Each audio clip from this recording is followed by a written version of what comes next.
Guys, I realized I messed up. When I was streaming Helldivers, I didn't adjust my gain from the gain that I have on this computer. So, if during Helldivers I sounded really loud, that's why. Sorry, I probably shouldn't have done that. I can probably turn the limiter on. Okay.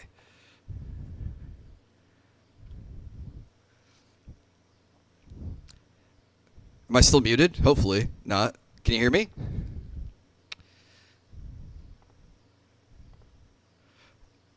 Wasn't that loud on Helldivers? Okay. Oh, I mean, I know on Helldivers we had the other issues of my audio being really, really crunchy for whatever reason.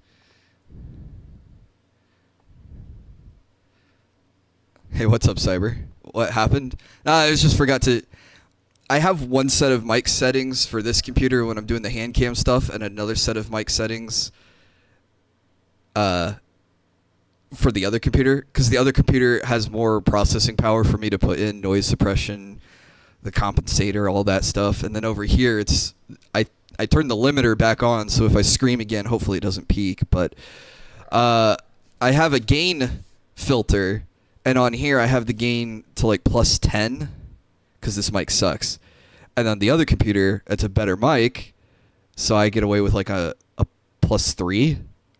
But during Helldivers, I was listening back to one of my clips, and I was like, oh my god, I sound so loud on the microphone. And then I looked just now at my settings, I'm like, oh crap, I never changed my gains. But I can't hear after that loud demonstration. Yep, sorry. I thought I was being funny, but... now that I think about it, I basically just did the guy's mic throating gimmick, but instead of doing the fake ASMR voice, I just screamed instead. So, sorry about that. Okay, I got everything set up. I got music playing. I lulled. Okay, well, I got one laugh. It was worth it. Hopefully music's not too loud. I always stress about my audio. Guys... Today I'm going to keep working on Yoruichi. The beauty of my new medication is I've felt more energetic and motivated, but also now that I fixed my 3D printer, I printed a whole bunch of stuff, but now that I've realized, oh crap, some of this is sold parts I need to wrap and get out the door, but I was like, this guy paid me to do the painting. I should probably finish the painting before I start another stream or start painting another project. So yeah, I'm gonna work on finishing Yoruichi as much as I can today, and then maybe finishing her the rest behind the scenes. The next character I want to paint is Virginia, because like we talked about on Sunday, I'd like to do a hand-painted Virginia model as a giveaway for you guys. I have another company that's going to help me with the giveaway, so they told me all I need to do is provide the prize, and they do all the social media marketing and stuff like that, so that'll probably come in October, though, to give myself time to... I have her printed, I just need to paint her. So it'll give me time to paint her. I might stream painting her so you can see what she'll look like as like a sneak peek before the actual social media stuff gets out there, I guess. Sorry, Cyber, I didn't respond to you, but yeah, the Wesker William looks really cool. I think that's really cool. That will be a cool PNG if I play a Resident Evil on stream. Or maybe even just October, I can just... I'll have a Wesker costume for the month. Just freshly washed all my brushes. They're all clean and ready to go. Actually, some of them are still a little wet, but shouldn't be an issue. Fresh palette paper in the wet palette. Something really strange that I wanted to show you guys is the paint on her side boob dried really weird, so I don't know if I just need to paint over it to fix it, but we're gonna do probably just one more layer of skin. And see, the problem is I can't just do just one spot, because then you'll just see like one spot, so I'm gonna have to do like her back and arms one more time. But after we do that, I've got... They sell really thin masking tape. So what we'll do is we'll finish painting the skin, and then I'll masking tape the edges, and then I can go in and paint her leotard without worrying about accidentally getting black paint on her skin. I don't care about getting skin on the black because it's a lighter color, it's easier to paint over. But going the other way, as we saw with the Chun-Li painting, that was way harder. What about the cheeks? Yeah, maybe her cheeks need... Maybe I'll just give all of it one more good coat of the skin color. On the print, it shows these like straps on the thighs are black. I don't know if they're in her collar. Is her collar supposed to be black or gray? I should probably pull up my reference image so I know what I'm painting. Let's see. Oh, here we are. Okay, it is black, but the studs are silver. Good enough.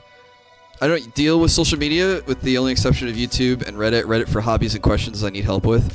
Reddit is pretty good if you find a niche subreddit to get into. The major subreddits are absolutely garbage. And it didn't used to be that way, but it's... Unfortunately, the website's really gone downhill. In like the last, like 15 years it's been around. Basically, when Aaron Schwartz passed away, that was it for the site, sadly. Okay, I gotta find the colors we were using. It was brown rose for her, was one half of the skin. There it is, brown rose. And then medium flesh tone. I need to get one of these racks that I can have all of them sit in. Right now I just have a bin. Oh, that's light flesh. Medium flesh tone. And then we use trace amounts of olive, and by trace I mean 1 drop. So that's for the skin. And then we're gonna use white and yellow for the lightning. That's really the other stuff I need to deal with. And then sky blue for the cloud of the base. I mean, this, aside from like a few brush strokes sticking out, this looks pretty cloud-like. So I don't know if I need to go over the blue with white to like try to hide and mask my brush strokes, but I do like how the cloud effect is coming along. Oh, and then we'll have to paint her face, so that'll be the real difficult edging. Brushstrokes add character. Yeah, but I want to try to mask them as much as I can. We'll just have to outline her eye lines and her eyebrows and actually paint her eyes. Thankfully, the eyes are a little sculpted. I don't think the camera can show that, but the iris is sticking above the eyeball, so it'll be easier for me to paint. Oh, it's kind of globbed on the side here. Maybe...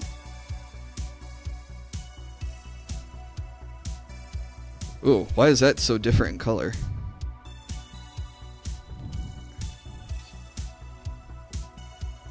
Alright, I definitely need to paint the face again. I need to get a good mix.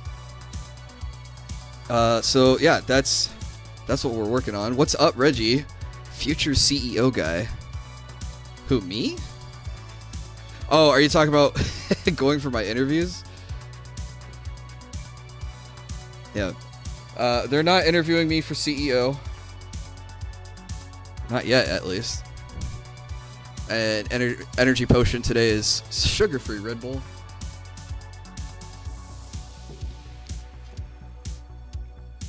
Why do I put everything away?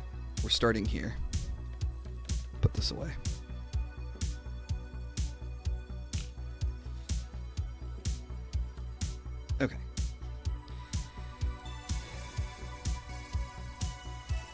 COO?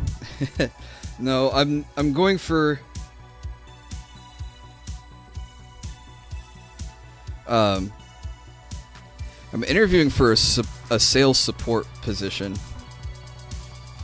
So instead of pure sales, I'll actually be like not quite managing other salesmen, but I'll be helping salesmen close sales in the field, with a focus on a specific account type. I don't want to go into too many details, especially since I don't have the job yet. But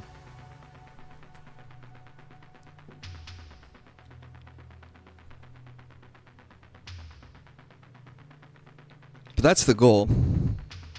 I'd have a large territory, which I'm not super thrilled about, but sales, you can't, until you get to a certain level, you don't get to just have just one account. So I'll have probably 100 accounts. But that'll be shared between me and maybe 2 other guys, depending on what territory I get.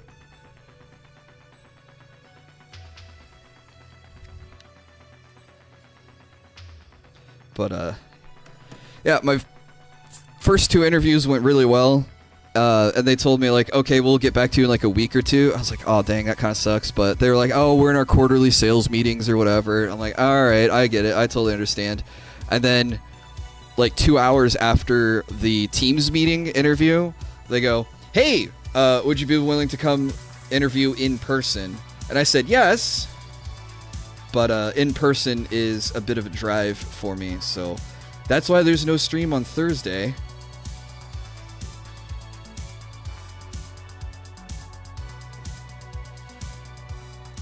But it's for a purpose.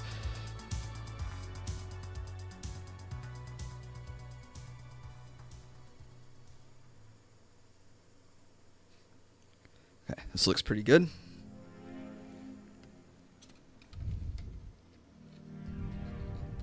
Try not to get paint everywhere. Hey, thanks, Dave. I hope I land it too. It's like going over my resume with them in the meeting, they were like, oh, so this position will be a mix of like the last 2 sales jobs you worked at. And I liked my previous 2 jobs quite a bit. So for this new position to be like a mix of like 2 different jobs is, I mean, it sounds like heaven to me.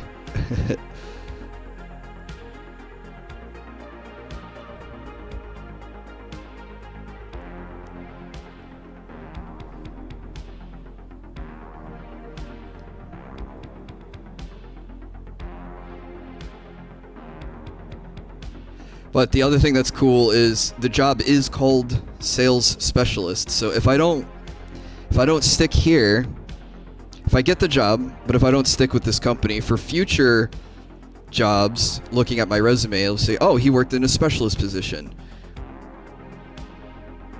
which can hopefully land me more opportunities down the line.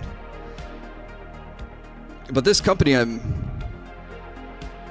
I'm interviewing for, a lot of people like seem to join and stick around. That's one of the things I look for when I'm interviewing at a place is like, okay, what's the tenure of everyone else who's here? Like, are you a bunch of like 2 to 5 year olds, or are you a bunch of people who've been there 10, 20, 30 years? Hey, what's up, Joe? How are you doing? And this company seems to be a mix on the latter. How's your beauty doing? Well, I'm hoping to finish her. I'm doing all right. Got this interview coming up that I'm pretty excited for. Yeah, sorry, dude. I've been like getting my life back together after being sick and all the travel and getting laid off. So I really want to finish Yoruichi, so that's what we're working on. Yeah, CM don't need to apologize. All right. Well, I know people who like commission artists and like the artists like disappear and stuff, or like don't give updates or whatever. And And I hate it when it happens to me, so I didn't want to do that to you.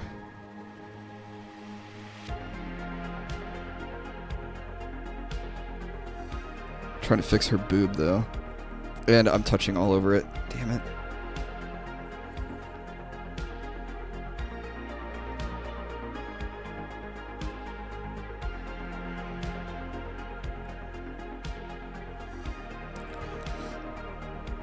Hey, thanks so much. What's up, Exodus? I showed them a picture of Rocky. I did tell them that I'm a dog lover, and they smiled at that, so hopefully they're dog lovers too. I've always wondered, in corporate jobs, can you deny promotions? Yes. My previous employer, they had a hard time for a while securing management roles because the sales guys just made so much money doing sales that taking a management position was a pay cut from what they were making off of their commission. So, yeah, you absolutely can deny promotions. And it's like, because it's a sales job, it's not like they can like force you to take the promotion. Be like, okay, well, we're going to fire you. It's like, well, you're going to fire a top performing salesman. He's doing really good for your company, but he's making all this commission. That's why he doesn't want to leave that spot. It's probably a good problem to have. I mean, it sucks for the corporate management side of things that, okay, we don't have a manager for this position. But the really good sales guys are very self-sufficient, so it's not like if they didn't have a manager that they couldn't, you know, make it.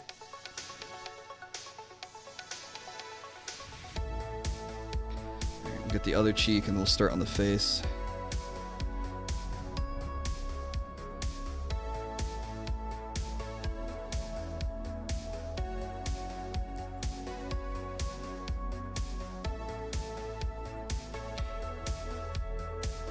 Probably more water. It's a problem they caused, maybe.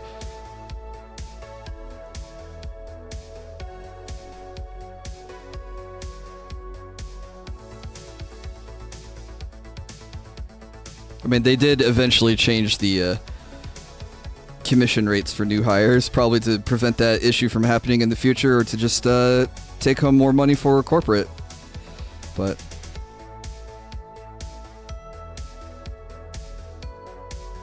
I don't know. It's why I really wanted to work at the company I was laid off from. So kind of a bummer. It's like those guys were making really good money on the commissions. It was a really nice job. Management was super chill. Customers, for the most part, were awesome. I had a couple nasty guys, but every once in a while you get to like trade up your accounts. So I just went to my boss and I said, I don't want to call on these guys anymore. They're kind of dicks. And he goes, yeah, sure, no problem.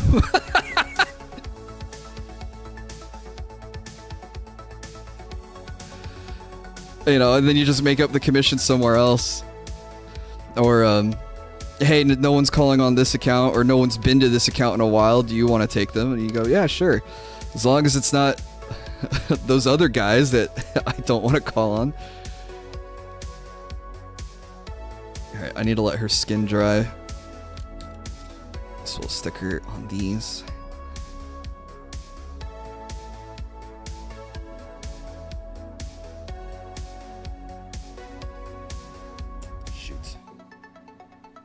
Come on. Don't fall over. Okay. Face.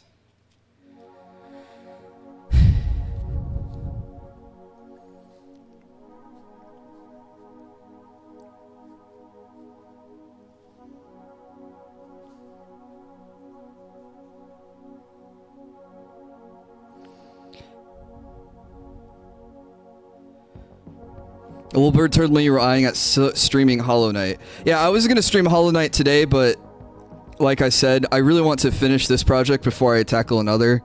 I was thinking about it. I'm like, man, if I was Joe and I saw William start another game when he still has my Yoruichi, I was like, Yeah, I'd rather... Well, this looks a little bit more orange than I thought. I thought it was better if I finished this before starting another game. But yeah, I'm gonna jump into Hollow Knight first.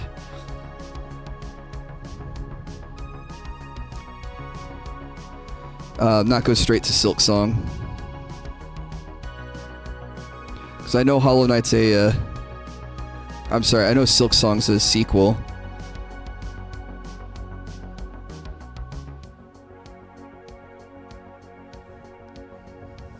I'm hyped for a Hollow Knight stream. I just put myself in your shoes, and I've seen artists that like I commission and then they don't update my commission for a while, and then they take more commissions, and it's like, bro, what about my order? So I didn't want to do the same thing here.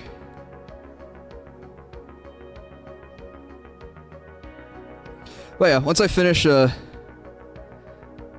Yoruichi, and she just needs a few more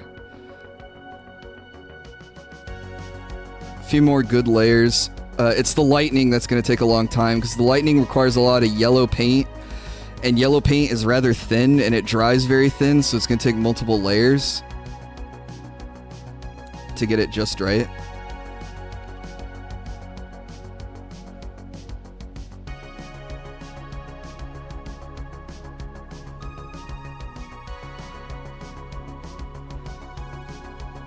Not yellow paint. Yeah, the dreaded yellow paint.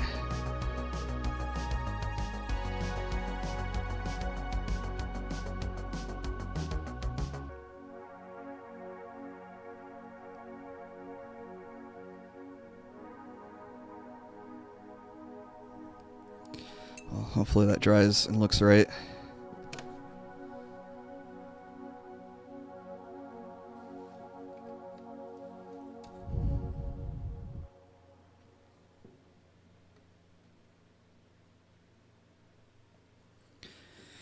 Oops, dropped the hand. Okay.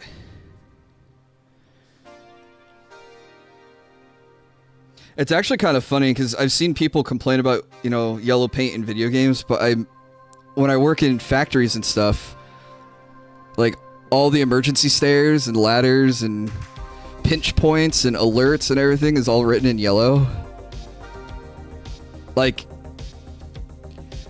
roof access ladders are all highlighted in yellow, with the fall catching bars are all yellow. It's like, yellow paint does exist in real life to show where things go, so it's not like it's horrible to have it in a game to point where cool things are. I'm colorblind, so I don't see yellow anyway. I wonder if we should pick a different color than yellow then for colorblind people.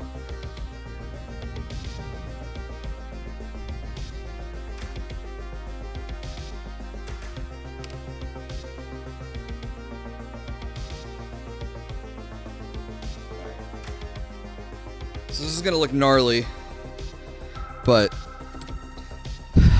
I had painted the lightning with like an orange base because I thought if I painted yellow on top of the orange, if little bits of the orange cracked through the brush strokes, that would look kind of crackly.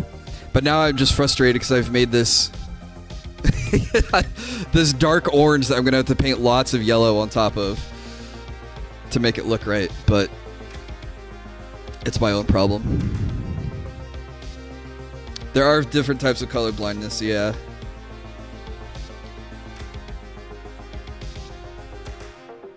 I guess you can't incorporate all of them.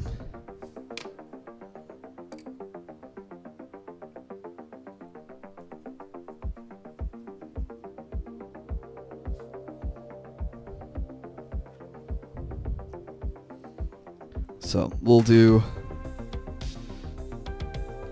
multiple coats of yellow. Try to cover up all this. I think I had the right idea by putting orange down first, and then lots of shades of yellow on top of it, but I think I just made my workload too high, and I could have just gotten away with yellow straight down on top in the first place.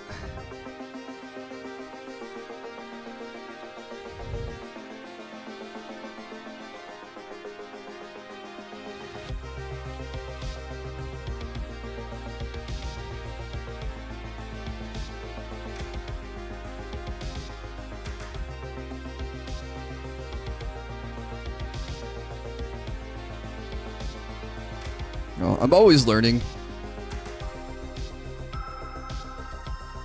And the only way you can get better is by doing.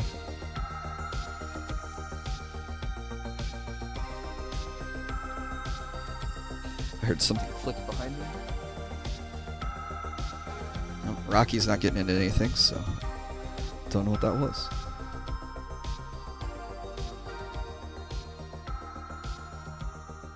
So my goal is to bring the orange up to a good base yellow, and then I'm going to come in with white and highlight all the edges. How about anchovies on pizza? I liked anchovies in like a Caesar salad, so I thought I would like anchovies on a pizza, and I tried it once. But in addition to being really salty, they're also really wet, so they made the pizza very, very soggy. Would not ever eat again. They didn't taste bad. It was really a horrible texture.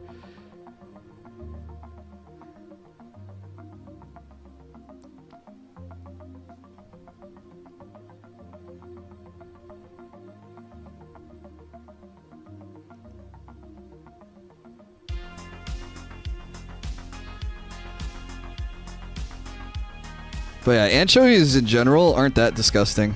Actually, they're not even that disgusting. I think they're... You know, you grow up with watching all the cartoons and comics and memes about like, oh, liver and onions is gross and anchovies are gross.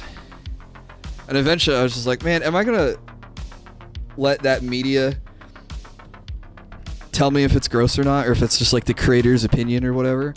So when I had an opportunity where they offered me...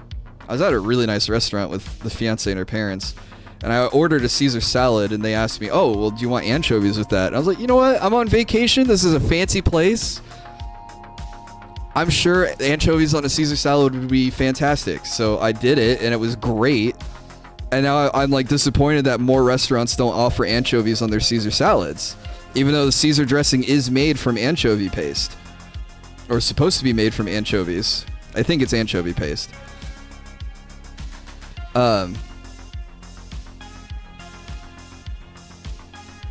What was I going? Oh, so yeah, that kind of led me to go, okay, well, anchovies by themselves aren't disgusting, so let me try anchovies on pizza. So I ordered a pizza that had anchovies, and it was gross. But it wasn't a flavor thing. It was definitely a texture thing, because that pizza was like soaking wet.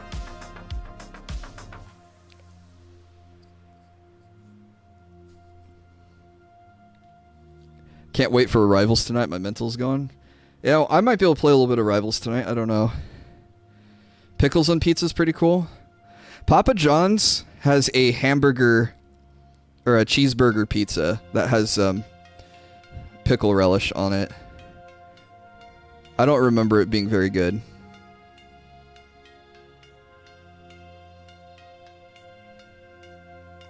Angela Abs, bro. I'm just so glad that we're getting another tank.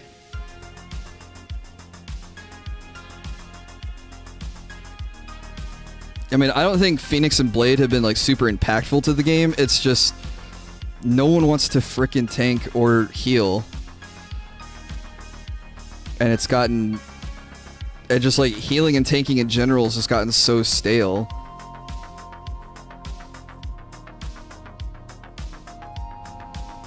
One of my local pizza places has a taco pizza. That could be pretty good.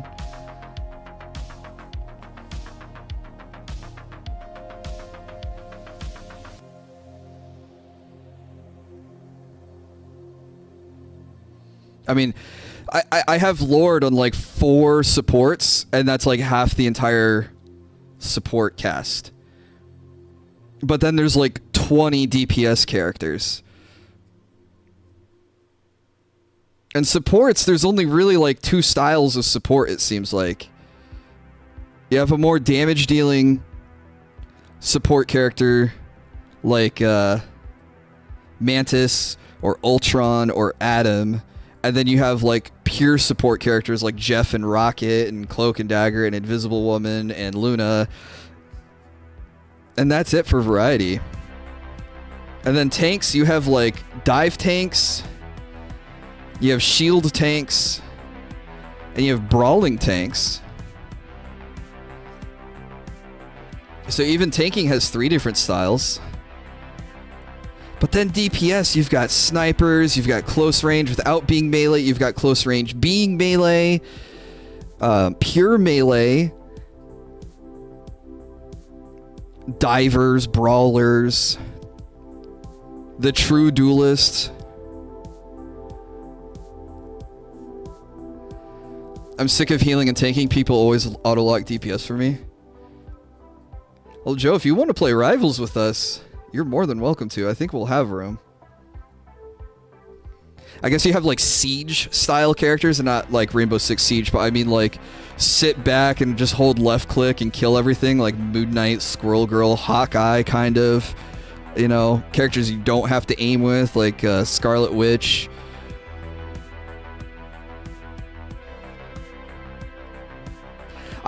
I like Scarlet Witch though. I just don't. I'm kind of like you, Joe, where I'm stuck healing every game.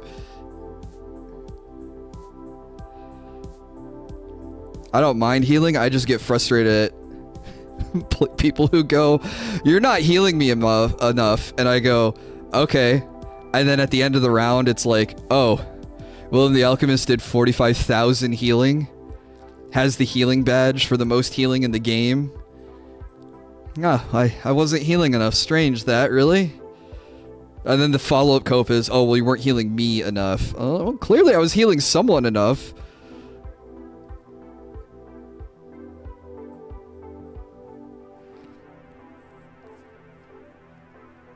Speaking of Scarlet Witch, did I see her buff? Have not seen her buff, no.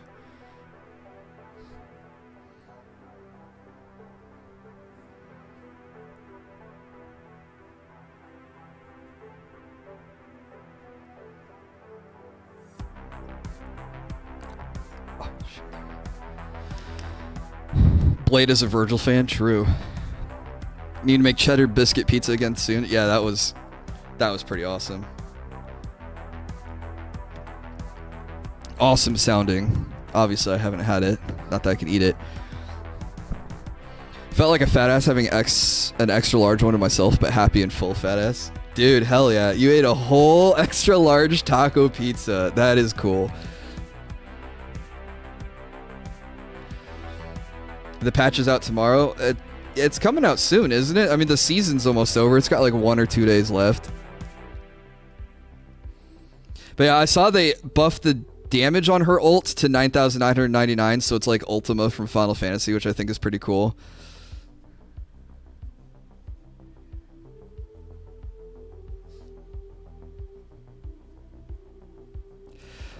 Yeah, her ult is really hard to get off, and if they have like Spider-Man, Penny, like half the cast can interrupt her in it too, so you gotta do like really cutesy things like use Strange Portal or Invisible Woman ult. I mean, there's all sorts of things that you can do. Oh, crap. What's up, Miss Shark? Thank you so much for the raid. Welcome, viewers. I hope you guys had a great stream. We are currently talking about Marvel Rivals and pizza and doing a little bit of painting. Working on a Yoruichi commission. I need to set this down somewhere where it can dry without touching anything. Hey, no problem. Thanks for the lurk.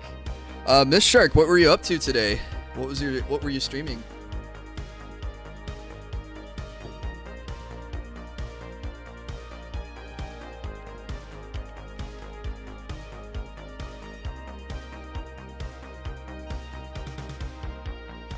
Everybody's golf. Oh, cool.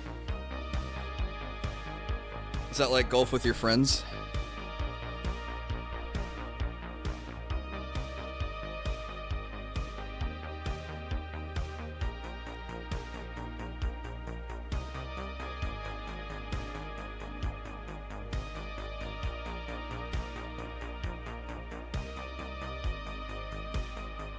Please don't fall. Okay. Oh, it has a little bit more arcade stuff to it. Okay, cool. So like power-ups and stuff that you get.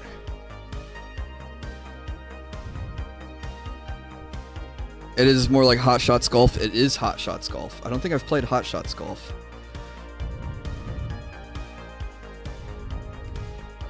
There's always someone who thinks he's the main character. The fine, I'll do it myself. Are you talking about in Rivals? I suck? Yeah. It's safe to say is like if you've gonna approach me and go, hey, have you played or have you seen? It's probably safe to just assume no.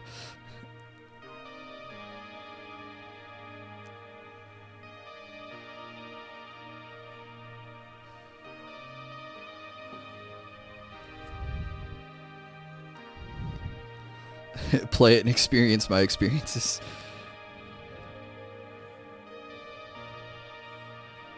I didn't play that many golf games. I think, does Kirby's Dream Course count as a golf game? I've played that.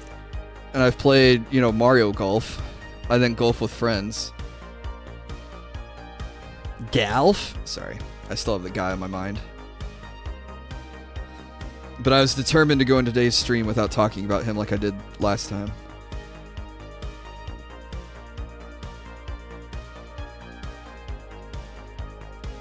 Golf It? I don't know if I've played Golf It.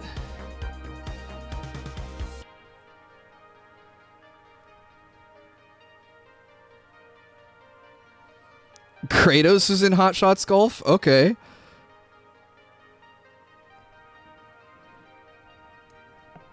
So is it just golf with a bunch of, like, PlayStation characters? Or how does it work?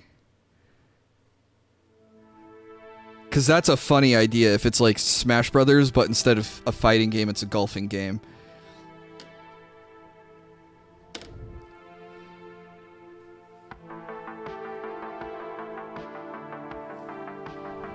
Find out real quick how much patience you have playing that game. One of them had PlayStation characters, this one just had Pac-Man. Okay, that's still cool. Pac-Man's a cool guy.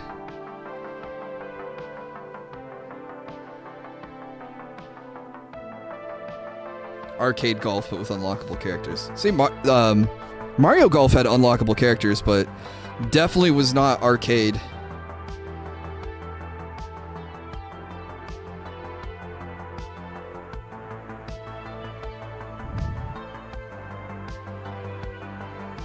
Sony had a Smash game with their favorite IP characters. Oh yeah, what was that called?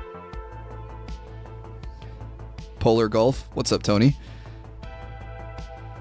I like Hot Shots more than Mario Golf. Yeah, that's probably fair, because Mario Golf is just straight golfing. There's no arcade power-ups or anything. PlayStation All-Stars, that's right. I never had it. I wasn't a big PlayStation kid.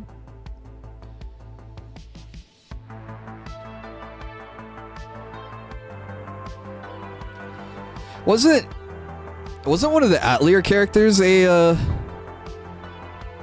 in All-Stars?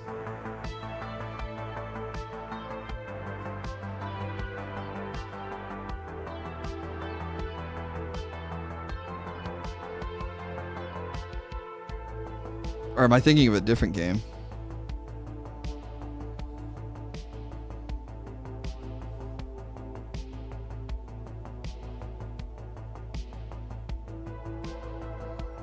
I don't think so. Shoot, maybe I am thinking of a different game.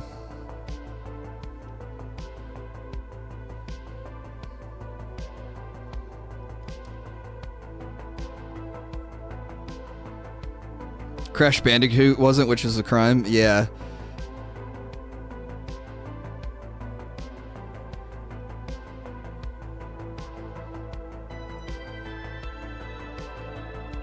Just hoping for Ryza to be in Smash.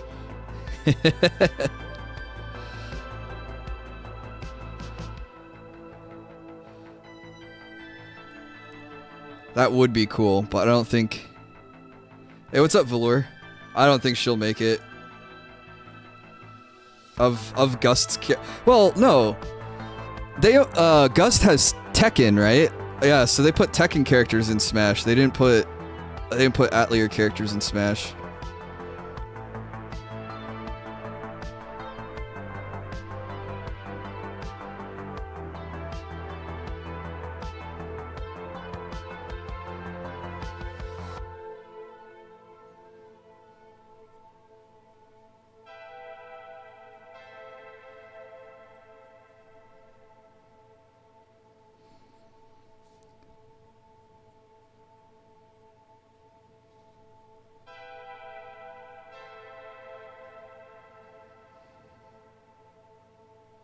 Oh shoot, this is like partially dried. Dang it. Alright, hopefully I didn't mess that up. I gotta let this dry before I can come back.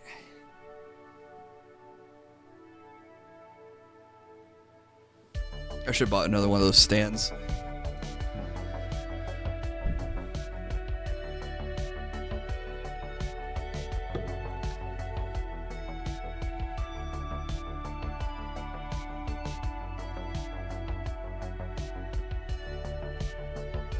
Ratchet and Smash would be wild.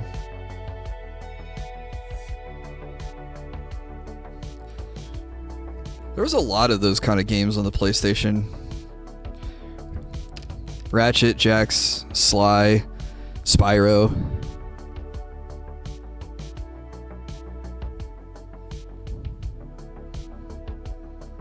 I always felt like all those games were like kind of the same type.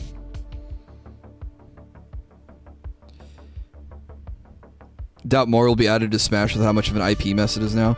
Do you think they're ever going to make another Smash Brothers?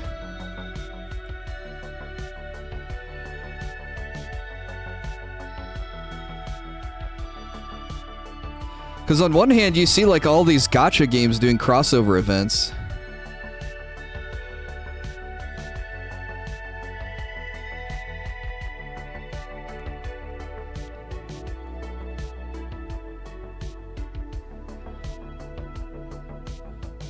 Smash prints money.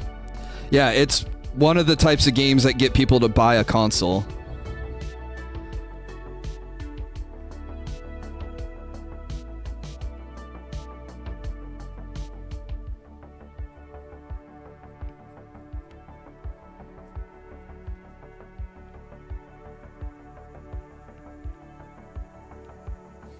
Smash was all Nintendo IP from the start before Kojima wanted Konami's. Kojima World Order. He just wants to be inserted into everything.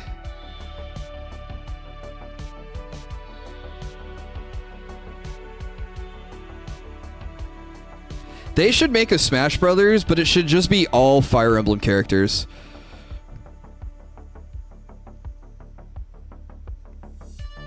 Because like everyone got so mad when they added like Byleth to the game.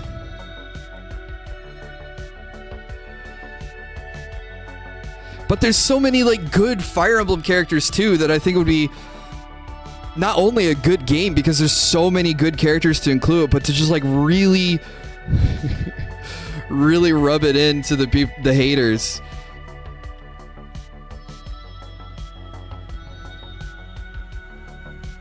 Creator of Smash loves Fire Emblem. Is it Sakurai?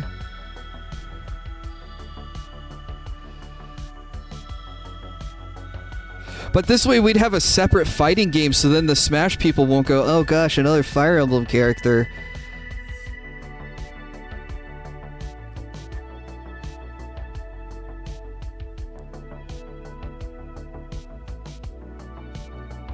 I mean, you've already taken Fire Emblem and you made like the Mugen style games, the Dynasty Warriors style games with it.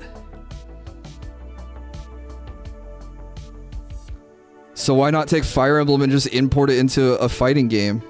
You don't even have to make it play like you don't even have to make it play like Smash. You can make it play like Soul Calibur or another type of fighting game. Mugen style? Is that not what it's called when it's the one man versus many beat 'em up games like Dynasty Warriors? Oh crap, it isn't Mugen. I'm missing the word. Muso, thank you. Oh my god. It was an M word. You're an M word. Damn. Fake fan over here.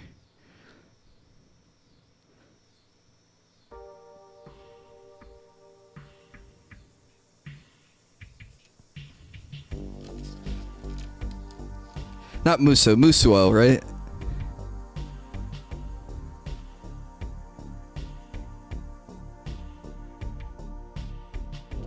Actually, what if you take Fire Emblem, but instead of it being like I move next to a guy and attack, and it's like my strength versus their defense and my speed versus their speed, what if the combat was resolved in like a 20-second like fighting game moment?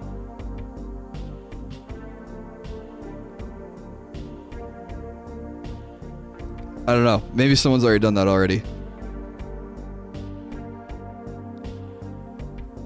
Or it's like a quick one match of a fighting game. That's Project X Zone. Oh, so it has been done already.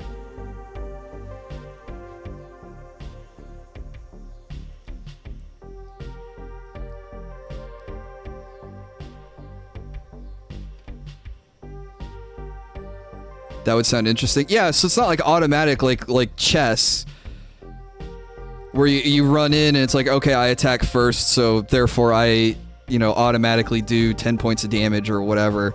It's like, okay, I attack you, but now we have to like fight like Street Fighter or whatever to resolve the combat, as opposed to just being pure math. Hey, thanks so much, Mist Shark, for the stream, the raid. Have a good rest of your day.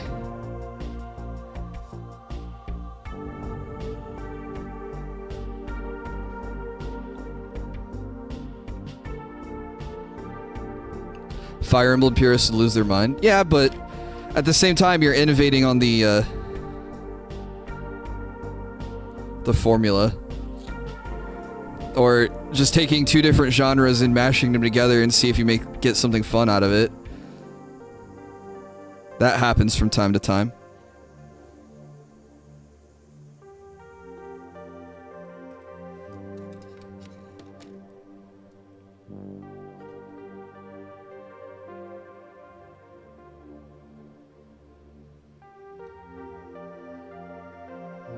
Okay.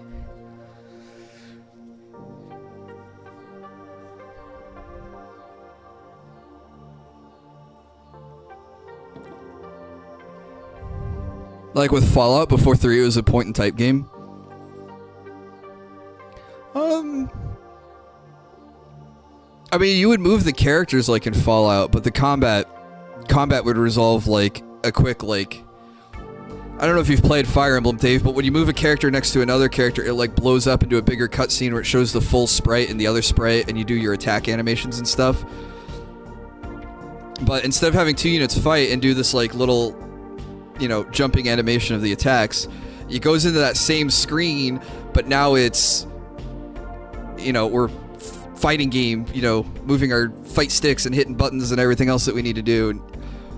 But you want to keep the game moving because you got a bunch of units on the board that you need to move, so you keep it to like 5-10 second. Okay, maybe that's too short, but like a 20-second like... Oh, you meant a change from its old model to new model.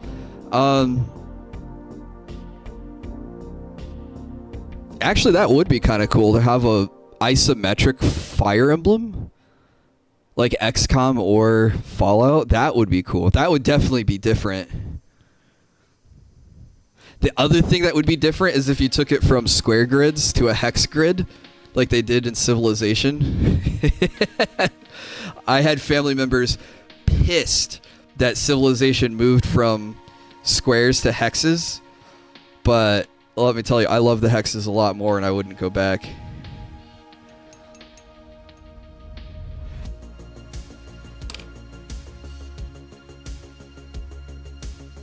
How would supports work? I don't know. Are you talking about like characters being next to each other, or?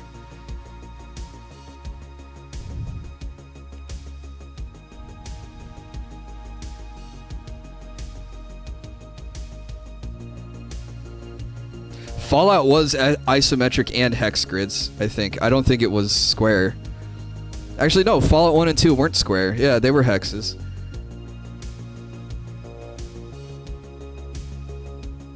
I don't know. I'm kind of excited for Final Fantasy Tactics because one of the things I enjoyed in Tactics Advance was elevation, playing into the game, where your characters had a jump stat and you could equip like different boots that had different jump and movement speeds and stuff. But having a ranged character up high attacking down low would give them an accuracy boost, for example. So I'm excited to play a strategy role-playing game, which I think the original Tactics had this. I've never played the original Tactics, so I could be wrong. But Tactics Advance had this, where a height was an important thing. In Fire Emblem, you get terrain bonuses, like standing in a fort or in a forest, or a castle. I mean, there was some terrain differences, but really it was just like moving chess pieces on a chessboard. So I'm excited to go back to a game where there's some 3D play to it, but it's still moving characters on a grid, if that makes sense.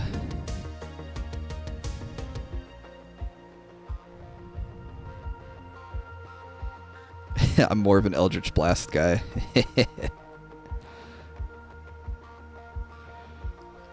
Dude, we found out on the Discord that we have like enough people in our play group to do a Baldur's Gate playthrough. And I've yet to beat Baldur's Gate, but I think if I had a group of guys that were like, okay, every Monday night or whatever, let's play Baldur's Gate. I'm like, okay, I think eventually I would get through the game.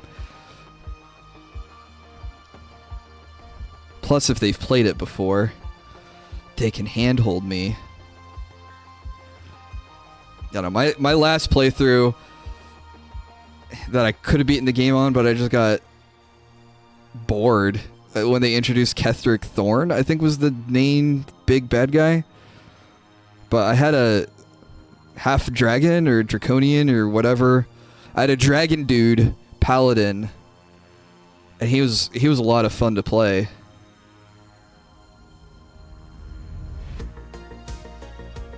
I think I went polearm mastery, so that way I could use like spears and halberds and stuff and threaten like extra tiles around me.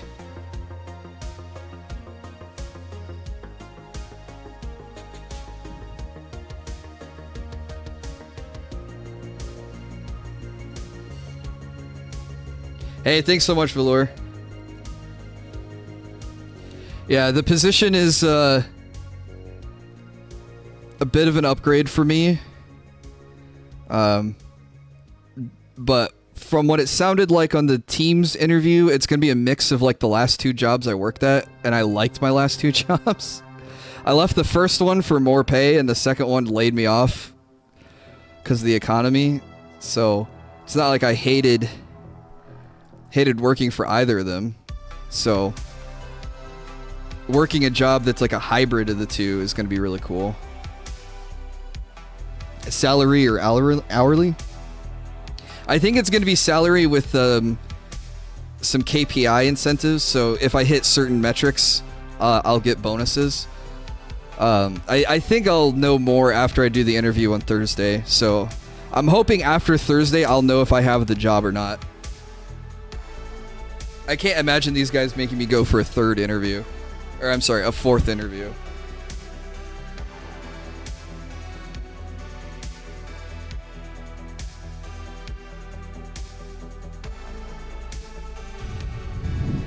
A Mad Mystic Knight isn't in Dragon's Dogma 2. Dude, I was listening to someone was crapping on Capcom in a video I was watching. But they were like, Dragon's Dogma 2 is like the biggest letdown ever. Might have been EFAP now that I think about it. Someone just wasn't happy with how Capcom did Dragon's Dogma 2.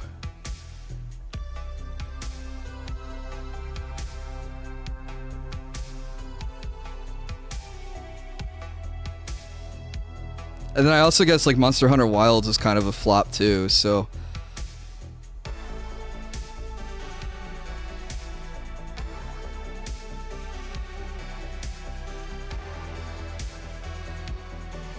Capcom's big releases were kind of a dud. I guess to this guy, I hadn't played either of them. I knew Monster Hunter Wilds had some issues with optimization. But for whatever reason, I never got into Monster Hunter.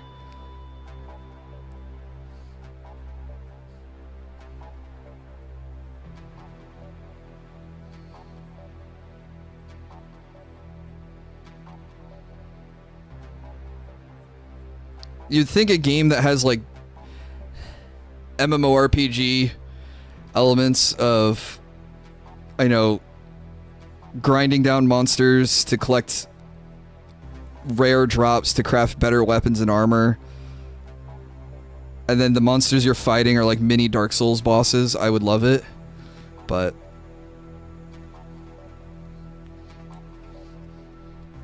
I like Monster Hunter World. I liked World as well, and I played it with Jill. So it was also fun to just have someone to play it with, but I mean, like, the multiplayer progression in those games just doesn't work out right either. Or it just doesn't work out a way that you would expect it to in, like, I don't know, Diablo or World of Warcraft or other games. But yeah, in World, I used the bow for the longest time, and then I used the longsword. But I only swapped to longsword when I found a longsword that just looked really cool.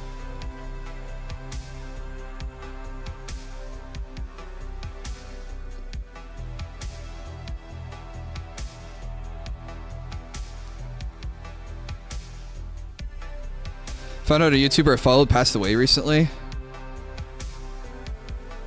Are you talking about Cobra? No, that is sad. I shouldn't even joke. That's awful. I mean, even Cobra passing away was awful.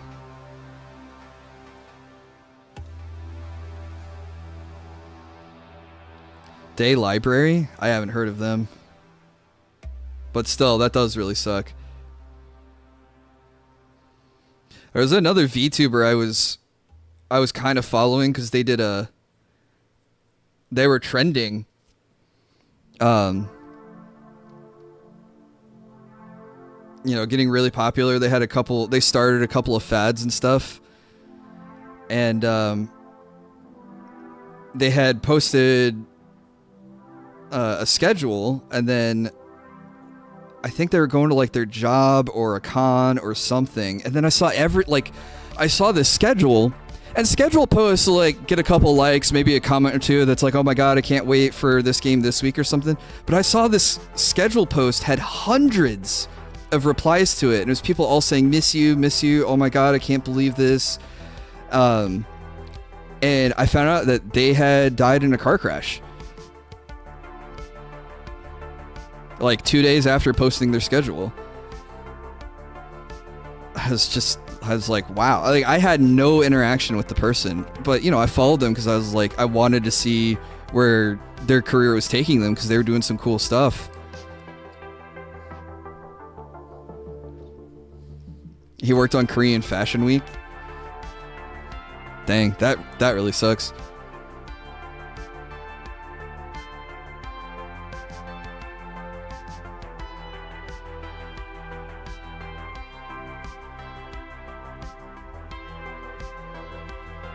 Because you also get the channels where... Uh-oh, what's going on? This embed URL no longer works? I'm getting canceled by my own Fuji. What? What did I do? Has it been like this the whole time, or did my PNG just swap? I think Fuji's bugging in general. It just happened to another streamer. Oh, wait. Now it's thinking. What the hell? Did I get kicked out of my own Discord call? Nope, still there. Just happened. Well, if this happened to another streamer, I'm going to chalk it up to not a William thing, that it's a software thing, a platform thing.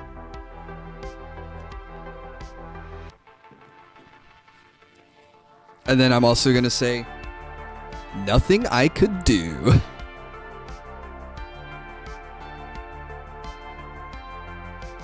Alright, we're going to work on getting some lightning highlights on here. Maybe the number 2 is too big. Start with the number 1.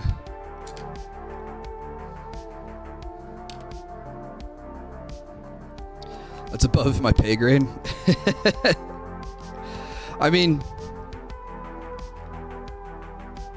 it's my stream, so it's technically in my pay grade, but not something I'm going to derail what I'm doing to go chase it down. laughing my ass off at the guy's rant about the Marvel token game. What happened with the Marvel token game? I missed that rant. I was following all the other rants, but I missed that one. So if that one happened today, I didn't see it.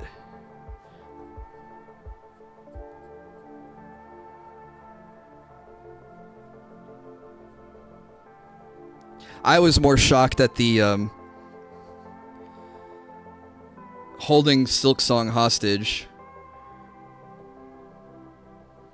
Huh. White with yellow doesn't get you lighter white. It gets you like cream. Guy has a rant every hour, it seems. Bro, I'm gonna get soaked into talking about this. Soaked? That wasn't the right word. I know my PNG reset. There was an alert for Fuji. I don't know if there's anything I can do about it.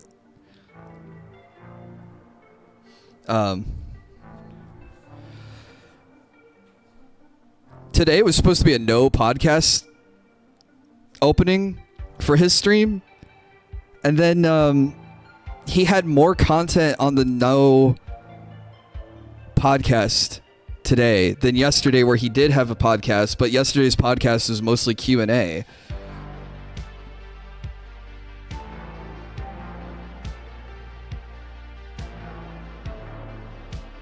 Okay, so my goal here is I'm going to try to use the lighter yellow to hit the highlights. So like the spiky bits of the lightning and the edges.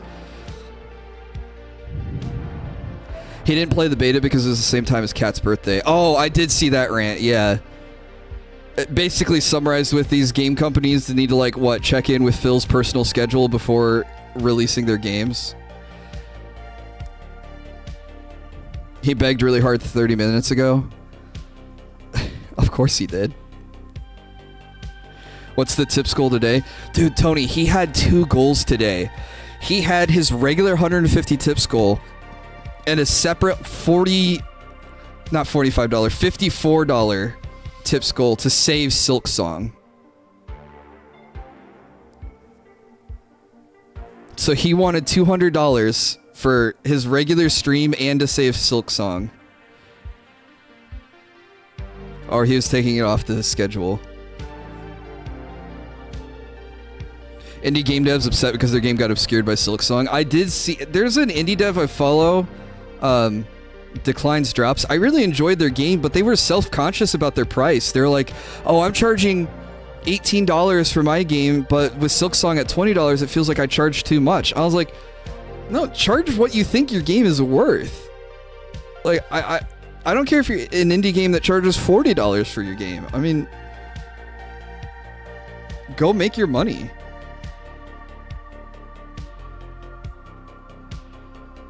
You know, I mean, if you want more sales, charge less. But if you think your game is worth... And the other thing you can do, too, that these indie games devs can do, and what the Declines Drops developer did, is they're running a Steam sale on their game. So you can go get Declines Drops for 30% off now.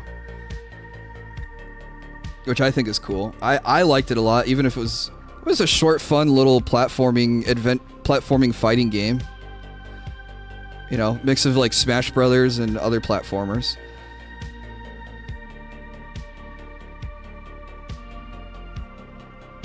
Hashtag not an ad, but I did get the game for free. I heard Howard Stern left SiriusXM. No, I didn't. Is he retiring, or is he just moving to a new platform? Or did Sirius kick him off?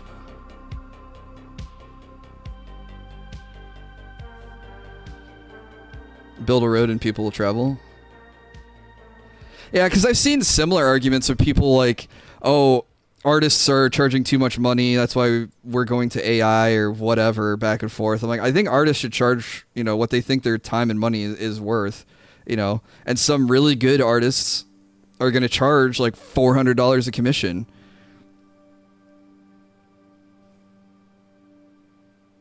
But, I mean, that's because they'll get people that'll pay $400 a commission. And if they're busy with that much work, then, you know, the price is working out for them. So, yeah, sorry you can't afford them, but that's the way things are.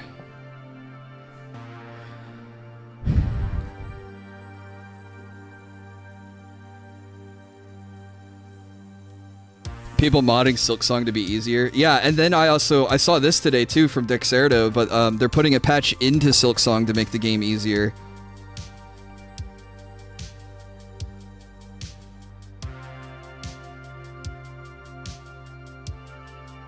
I forgot what. Doesn't matter to me. I don't know.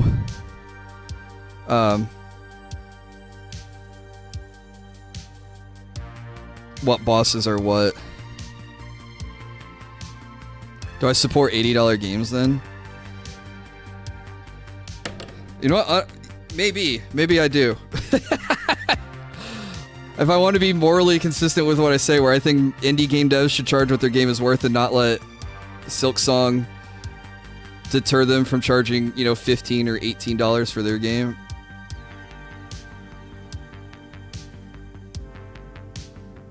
But I've wanted the death for AAA games for... Not the death for AAA games. I've wanted AAA games to be better for a long time, so I'm always in favor of the indie games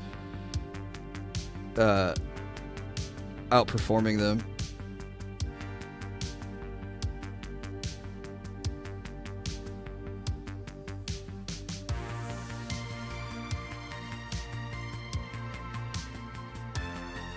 I mean, it is a capitalist thing. It's like you charge what you think the game is worth, and then people are going to pay for it.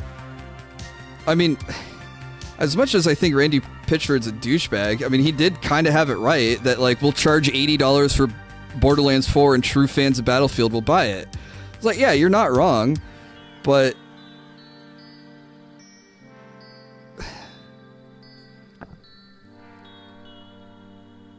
I don't know. You shouldn't raise price. Maybe you shouldn't raise prices just because you can, but I don't know. I want the indie scene to succeed. And when I see companies like Sony flop with like Concord,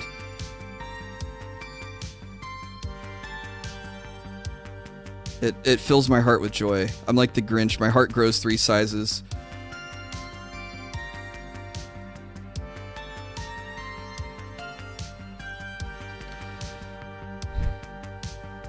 Yeah, raise prices if the quality is there. I mean, if I get an $80 game, my voice cracked. If I get an $80 game, it better be worth $80 of playtime. I don't know how you calculate that. I mean, how much does a movie ticket cost these days? And how long are movies these days? Movies are what, like 2.5 hours, 3 hours long? So if I spend $30 to go to the movie theater to watch a 3-hour movie, my entertainment is worth, what, $10 an hour? And if I buy an $80 game, and it's a 4-hour game, no replayability, you know.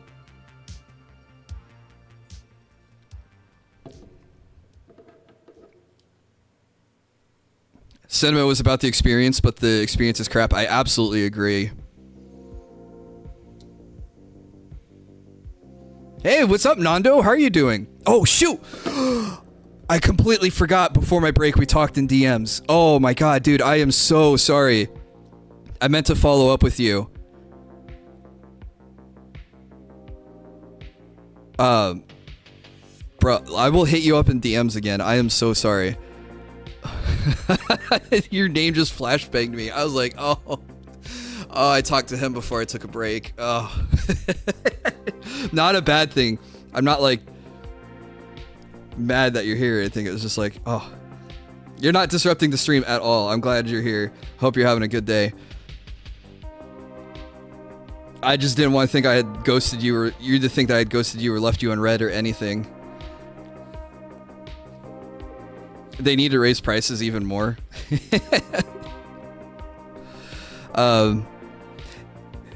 You do have a good point, Nando, that AAA games are losing power. I do feel like things are shifting towards the indie developer, especially as indie tools keep getting better.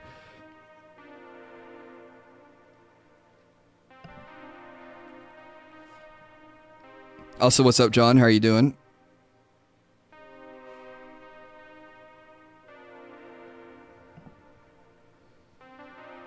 Sorry, my microphone is like right in my face, and as I tilt my head down, I keep banging my glasses in the mic, so if you hear that, I'm sorry.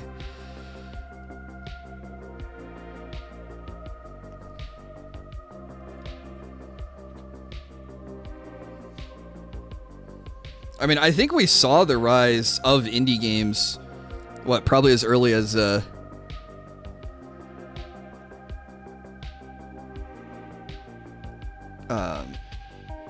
Minecraft?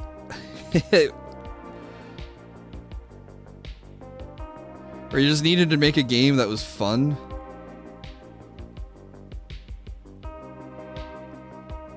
We need protagonists like Joe Musashi from Shinobi Art of Vengeance, few words. Yeah, whatever happened to the silent protagonist? Now we got characters that just can't stop making Marvel tier quips every 30 seconds.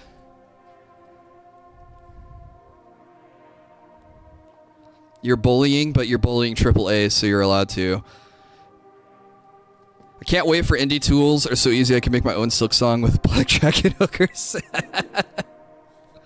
No, everyone should be able to make their own Silk song. I mean, there already are cool tools. They have Visual Novel Maker. They have RPG Maker. I mean, there's like, what, 40 different versions of RPG Maker?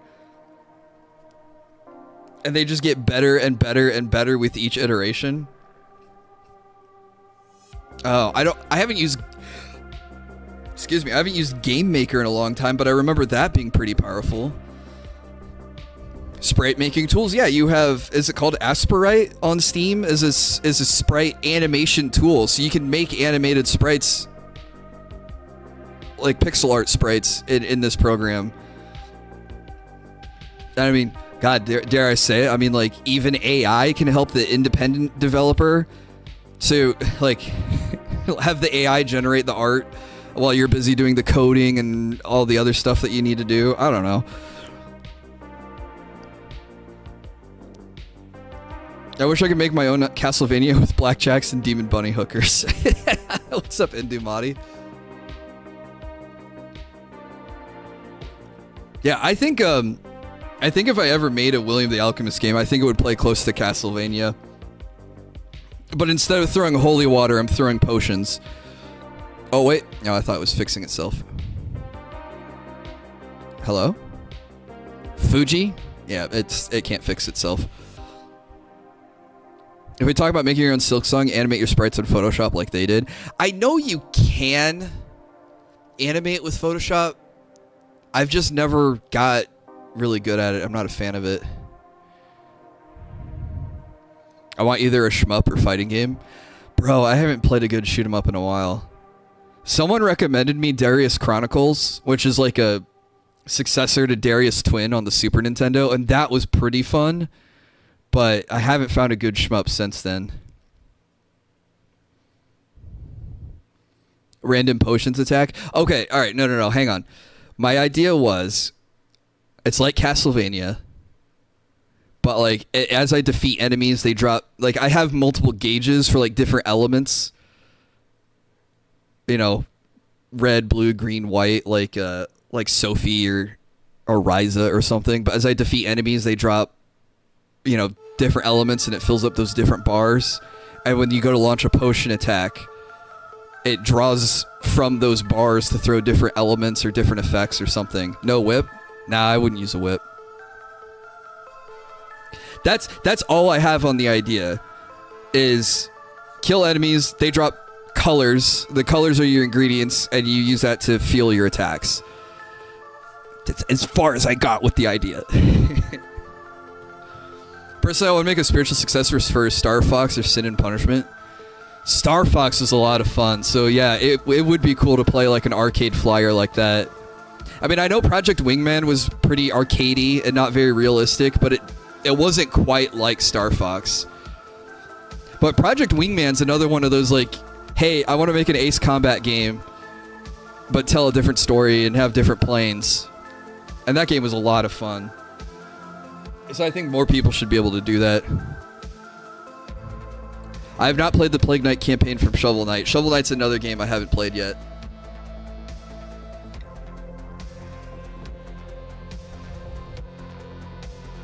Like the energy thing for Mega Man when he switches what robot attack he uses. You know, not unlike that. But instead of like... I don't know how you would do it though. But yeah, I guess something like that. But I was also like trying to think of like... I don't know, you come across a cave or a secret or something that's covered in vines, so you make a fire potion. So not only can you use like fire for combat and stuff, but like the different potions you mix can interact with the environment to unlock secrets or clear the way or something like that. The Plague Knight is a little plague doctor who gets a really cool equipment from an alchemist. That's cool. If you want a magical girl Castlevania, I recommend Rosencrow's Stilet in Dumont. Oh, Rosencrow's Stilet is the name of the game. Okay, I'm gonna work on... Well, I'm letting the lightning and the body dry. I'm gonna work on the cloud effect a little bit. This probably I should use the number 2 one.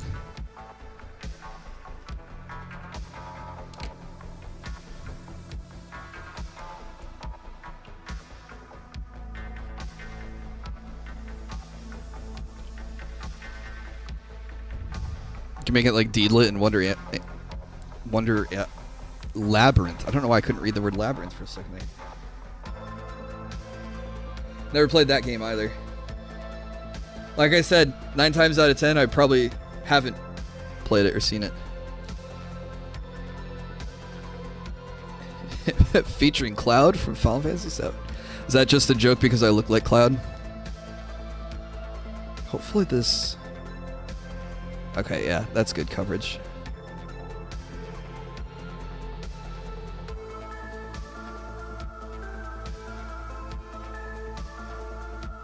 Okay, so my goal is to try to smooth out the brush strokes, but what I'm going to do is I'm going to take white paint and all the lifted edges, I'm going to try to paint white and fade it to blue into the crevices.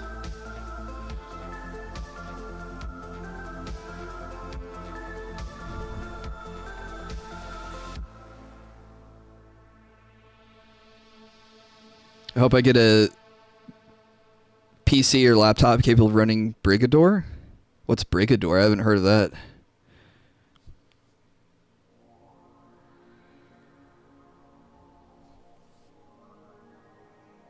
I might change my water. All the yellow I'm doing is tainted. I don't want it to taint my color.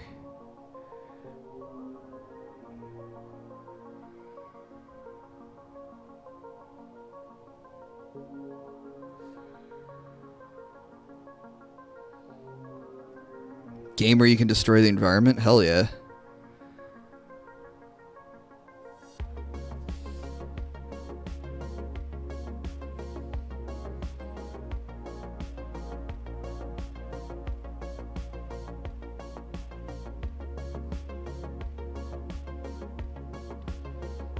I wonder what happened to the Stop Killing Games thing.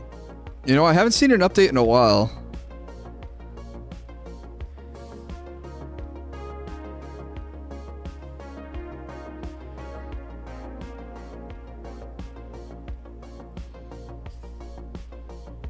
I don't know.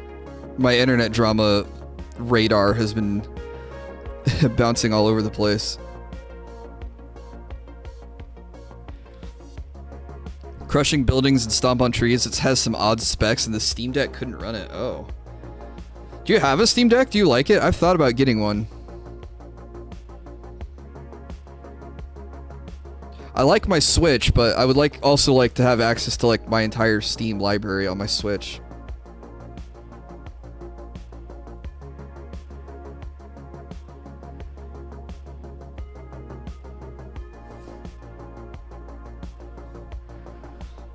You sold it? Oh, okay.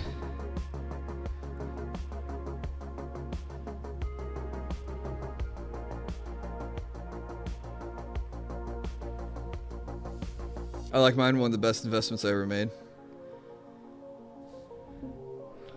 Don't know if that's something I should save up for.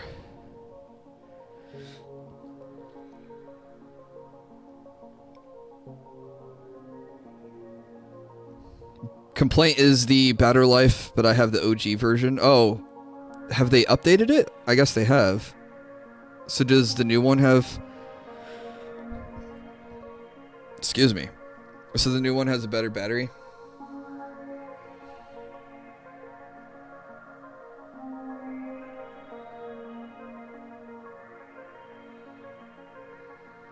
The aspect ratio is only 720. That's fine.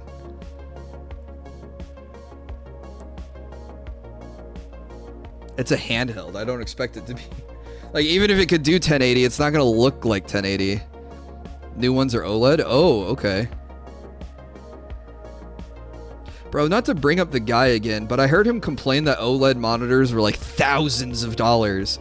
It's like, you can get a decent one for $900, which is $1,000, but still not thousands and thousands of dollars like he was talking about. Like, dude has no concept of technology anymore.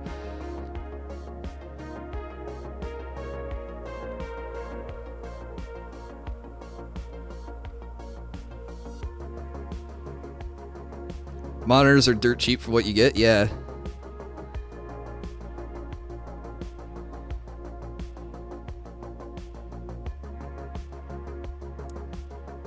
Eyeing his next purchase. Well, he was doing the rant. Hey, what's up, Skeletor? He was doing the rant the other day about how one person streamed themselves with a webcam and 2 monitors, and now everyone thinks that you have to have this particular setup, and everyone copied this one guy, but he couldn't even say who the one guy was. So he's like, I'm not taking recommendations to update my setup because I want to do things differently. I was like, bro, calm down. Maybe because everyone copied one guy because it was like the most efficient way to stream. Oh yeah, they're making a recommendation because they saw him squinting to read his tips or something. And I was like, hey, maybe you should bring your monitor closer. And he was like, no. Absolutely not. Impossible. I do things my way because I have to be different. I'm not copying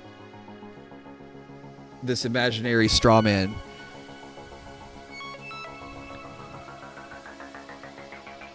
But then someone else was like, well, okay, well, how about getting a better monitor then? After he did this whole rant about, you're not supposed to just like bend over and squint at the screen and have your headset on and you know, like, oh my god, dude. You brag about being a PC gamer now. Why are you hating on PC gamers when you want to be one so bad?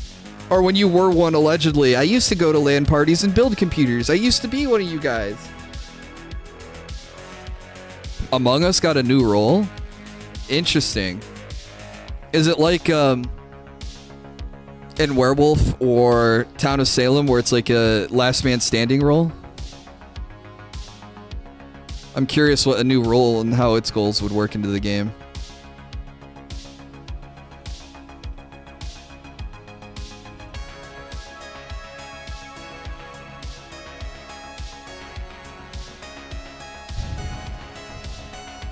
Yeah, I heard Haru Urara died. Very sad, but she was 29. That's getting up there for a horse.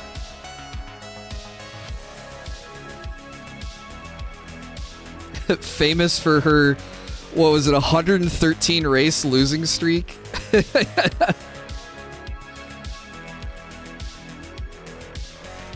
Well, I kind of like Pretty Derby bringing some notoriety to these famous racehorses.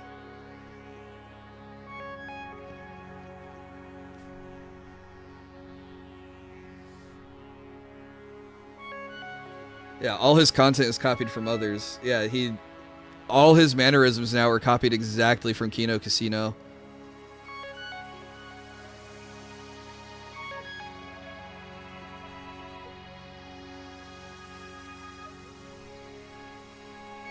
And it's just like a poor imitation of it too.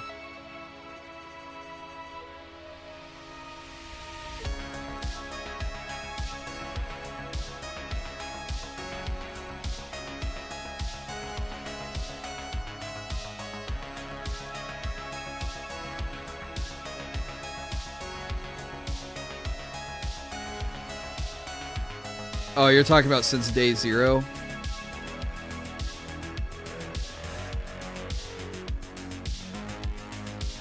You know, I can't hate too much on copying like on day 1. Because my first streams were I saw Tevin streaming and I was like, I kind of want to do that. That looks like fun. And it went from there, you know? It's just, you have to be able to take, like, it doesn't hurt to have a model to copy while you're trying to figure things out, like how to lay out your stream, how to figure out the technology, what microphones, cameras, all that stuff to get. Like, to use someone as like a blueprint for that, especially someone who's successful. But then, like, you have to break away from that path that someone else has already tread and do your own thing, you know?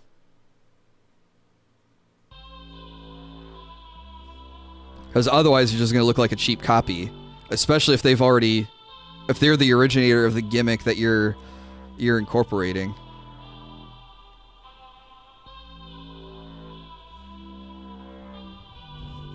I mean, that's like a huge reason why I took to VTubing in the first place. Tevin was doing the face cams, and I wasn't comfortable doing face cams, and that was like, oh wait, I mean, I'd already designed this kind of like anime boy persona, and now I can animate it, and it will follow my face with the webcam. This is pretty cool. You know, it was something different that, you know, others at the time weren't doing, and it let me stand out from people I had modeled myself after.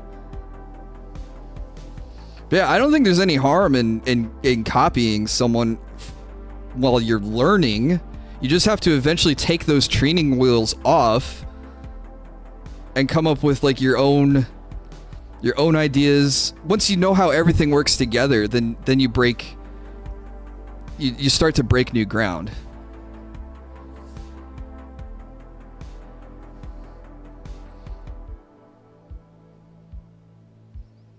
I don't know, I'm kind of in that funk right now where it's like, it feels like everything that I've done has just been copying or emulating someone else.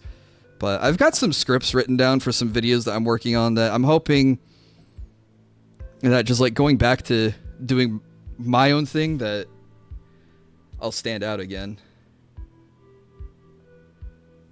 I don't know, content creator dilemma. But I mean, like, I'm sure you guys might remember that there was an era in YouTube where everyone was doing like countdown videos. I mean, someone started that, and a lot of people followed suit because it was, you know, it was trending at the time. Everyone was doing it, and like if you wanted to hit the algorithm and hit your numbers, then it made sense to do that.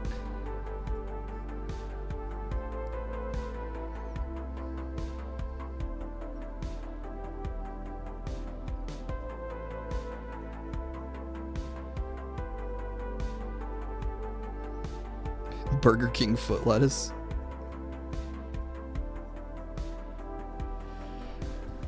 The Viper, when they kill a crewmate, the body dissolves over time due to their toxic acid. What does dissolving the body do for you? Oh, does that mean so there isn't a body to be discovered? So then no one could report on someone dying?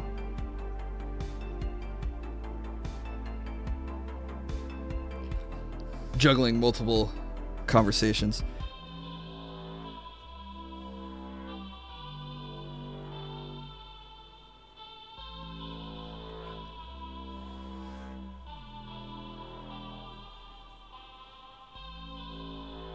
You know, and he's tried to reinvent himself, but he just always goes back to his same miserable ways.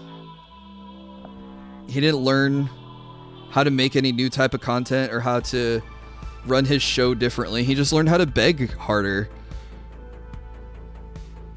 And that's really all his streaming's become. And now we have this awesome new gimmick where we hold games hostage.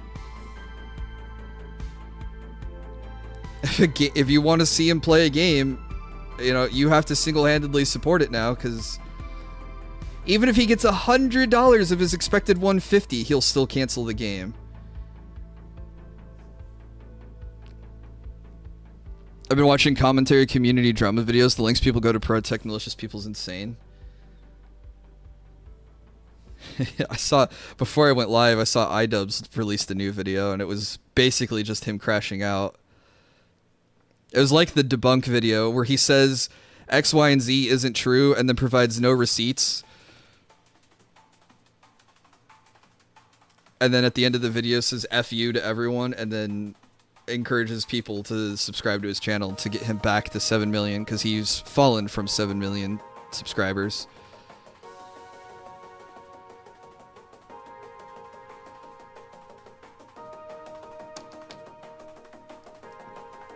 Imagine holding games hostage. Yeah. It's a mix of, I'm denying you the DSP tries it, and, well, you're really denying yourselves.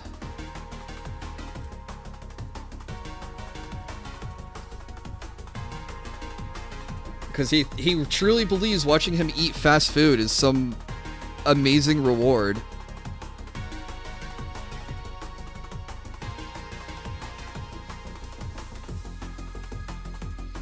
Thoughts on the game with finding secret spots? Once done in the spots, you can leave some vegan cheese as an inside joke. I think if I ever made a game, yeah, I would have milk, but I'd have it mislabeled and be MELK because of the way I pronounce it. Would be another funny inside joke. But yeah, there's no, if I made a game, yeah, I agree, Dave. I would put inside jokes like that all over the place.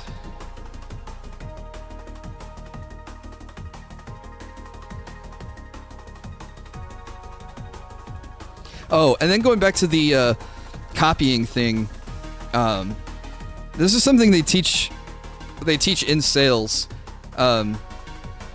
Position of the weak and position of the strong in the market.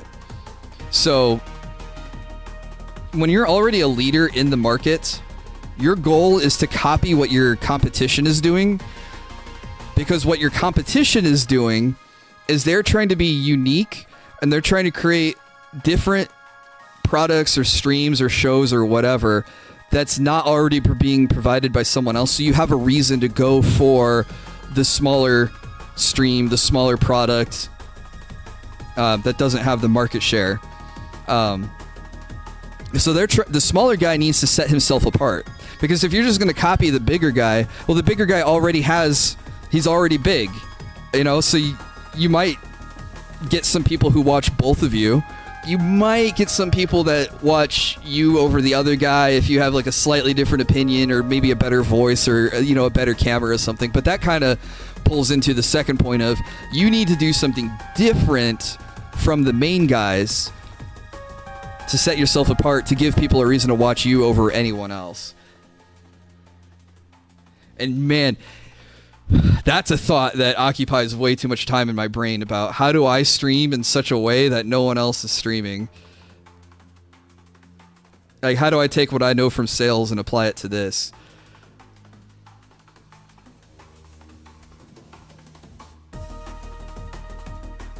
But the big thing is to have fun. There's no point in doing it if you're not having fun.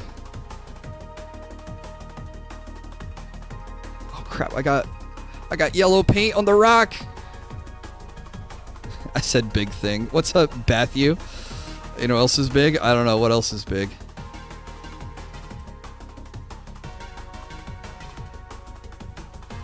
Sorry, I'm gonna have to cover up this. I guess I had yellow paint on my fingers. This beer can I'm drinking? Hell yeah, dude.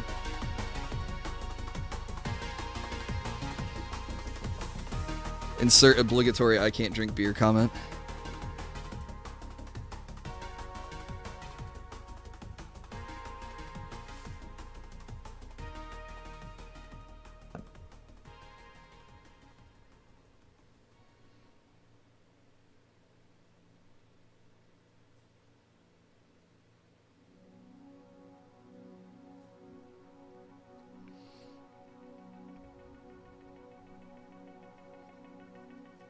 That's why God made White Claws. For all the mic pops and such, I still prefer your streams to most YouTubers. You have perfect energy to not be boring and not be Mr. Beast. Yeah, I try to... I just gave up on trying to be the, like... What's up, everybody? It's your boy, William the Alchemist, coming at you live with another Atelier Rises. You know, like, oh, bro, I can't do that, and I find that obnoxious, and I don't want to be fake.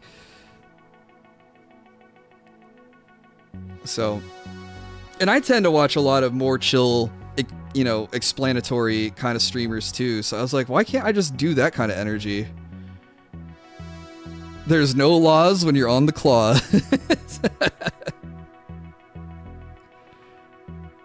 Man, my sister had some sort of seltzer at her wedding. I can't remember.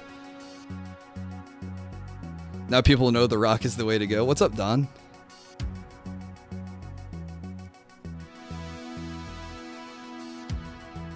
I think the best compliment someone gave me was, you have really good energy and charisma. I'm surprised more people don't watch you. I wish. But that is to say, I don't dislike you guys already being here. But any streamer would want to grow. It was a really nice thing. It was like, hey, I think you should be bigger. And I'm like, man, thank you.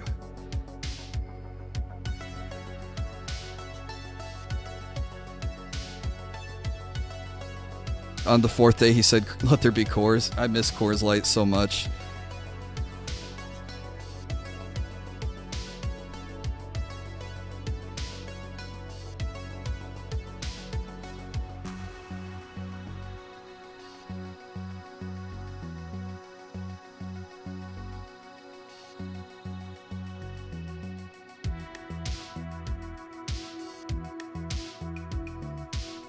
What a basic drink, in my opinion. There's nothing wrong with basic.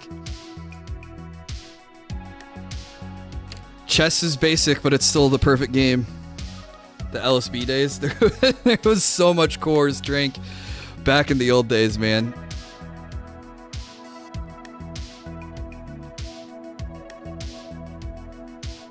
I'm more into fruity drinks, or... Hey, what's up, Common Rider? Or Crown Royal. Nothing wrong with that either. Coke and Crown is really good. I liked Captain Morgan and Dr. Pepper. It is called Captain Morgan. God, I haven't drank alcohol in so long I can't remember what all the alcohols are called. The spiced rum was Morgan, right?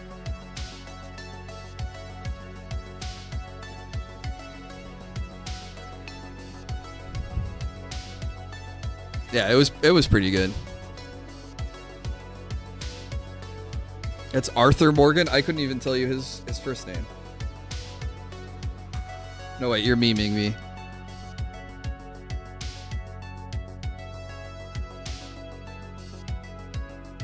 Fireball and Dr. Pepper? I had Fireball once, but I got so sick on it that never could go back. Oops, this... You know what? We'll just edge the rocks. We'll use a light gray for the edges of the rocks.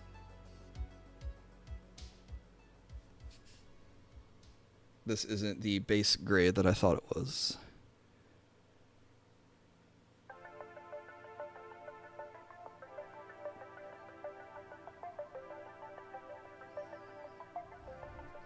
Of course, when it turns on and it's an edging stream.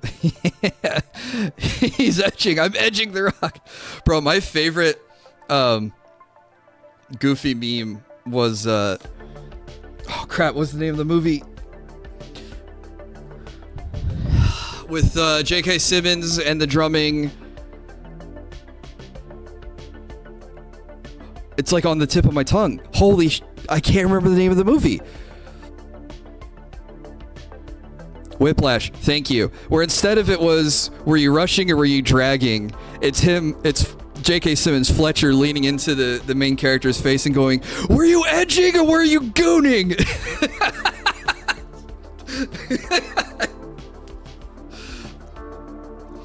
It's one of my favorite out of context memes. Just, were you edging or were you gooning?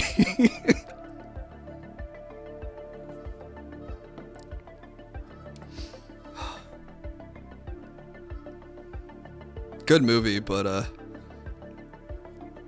Too many people took the wrong lessons from that. Wait, what's the difference? No, wait, hang on. That is bait, because we've gotten into discussions about the difference between edging and gooning before.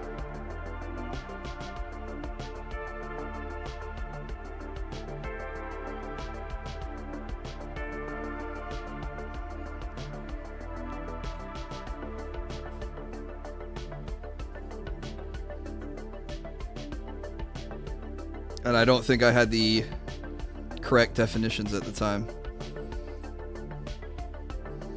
No, you don't need to educate us, Bat. Thank you for the offer, though.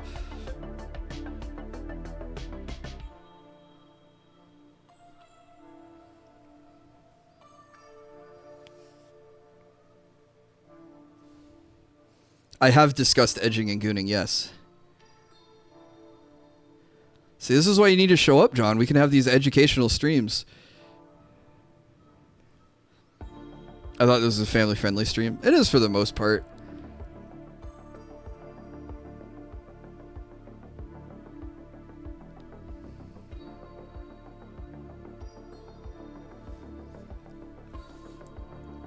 I did not provide a visual aid. That is a lie. I'm the only few people on this earth who's mastered the goon state known as Goonvana.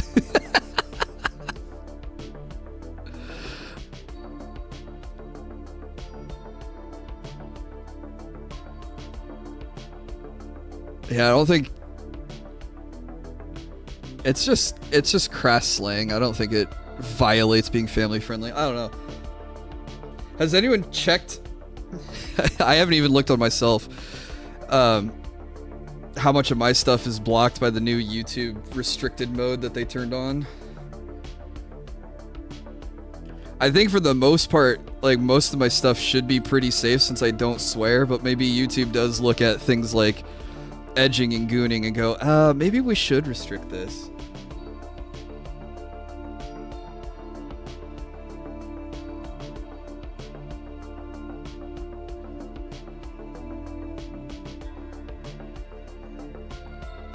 I don't know why my brush is like this.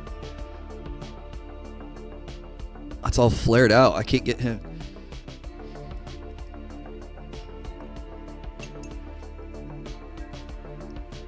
I can't get it to taper like I need it to. Maybe I ruined a brush somehow. Alright. We'll edge the rocks in a different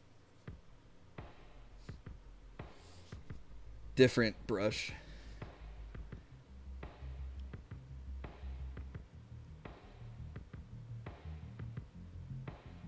Why is your friend boycotting YouTube? I'm sure there's lots of reasons why.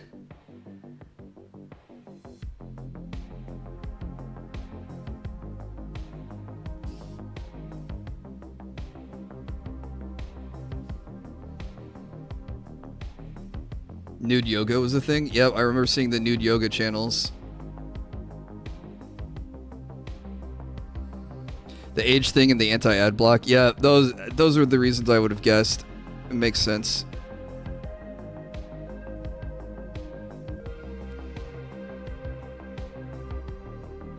I saw Red Letter Media do a very good video explaining the changes to YouTube.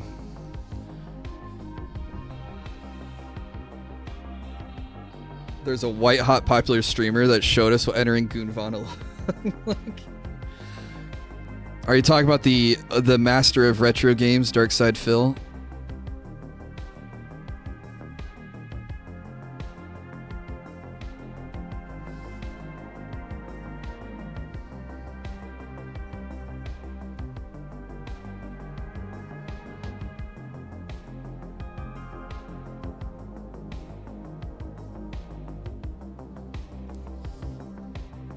#1 North American Street Fighter 2 player.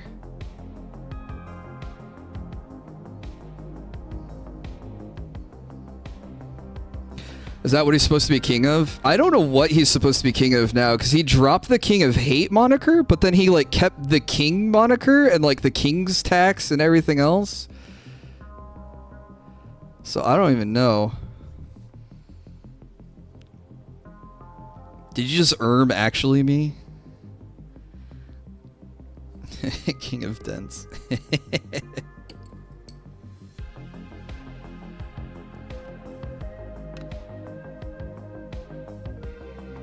Actually, putting a little bit of highlight on the rocks looked really cool. So I think I'm going to work on trying to put more of that down. I actually did. Hang on, can you do like the finger pointing up and nerd face emoji for me?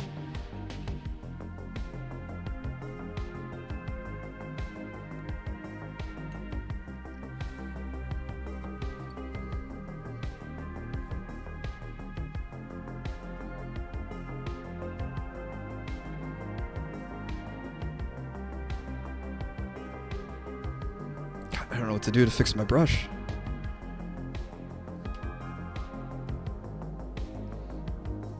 Ah, pretty good. Pretty close. Thank you. Actually? Yeah.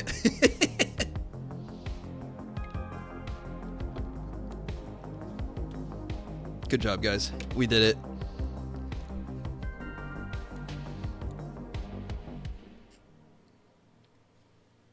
We did it, Reddit.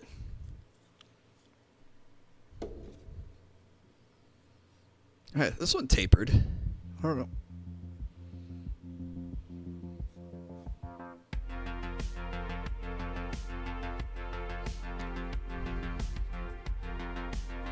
When did I start speaking French? Oh, I'm just saying we because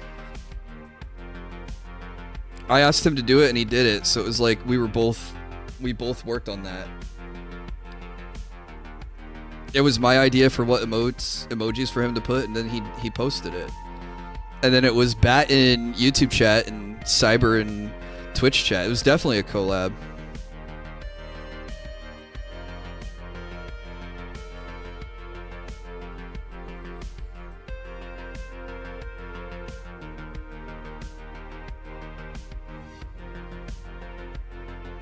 Oh shoot, we never played Repo, you're right.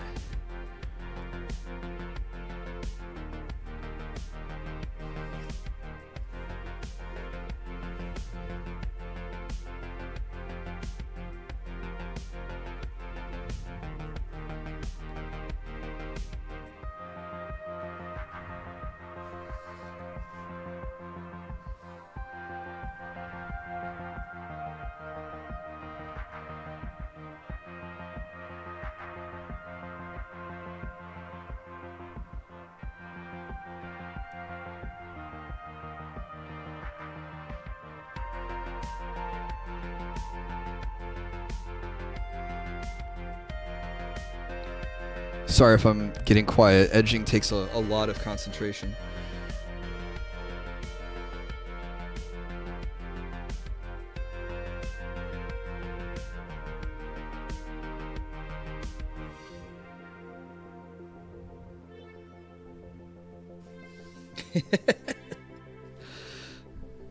Yeah, I just think the rocks look nicer when I mean, I put brown down first, I put gray on top of it, but I think putting like light gray on the edges looks really cool.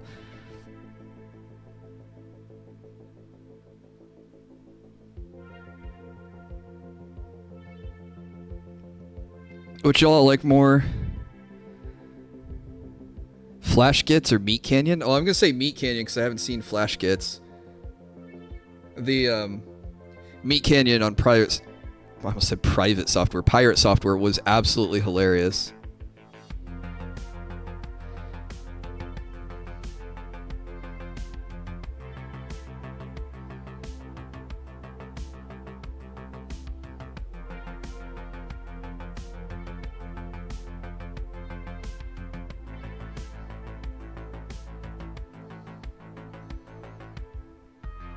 I don't watch animators unless it's RDR. Who's RDR?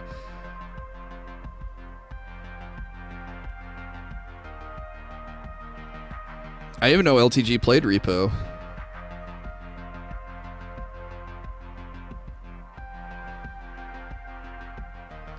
Flash Gets Warhammer ones crack me up. Oh, he makes Warhammer animations? Maybe I should check him out.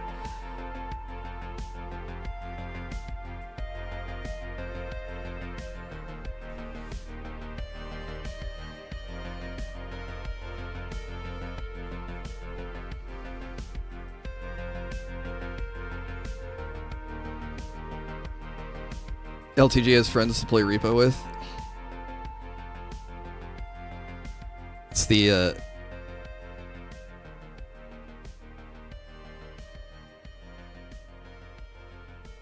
established allies. What's the PayPal link to send a tip? Does the Streamlabs link not work? Or are you quoting something?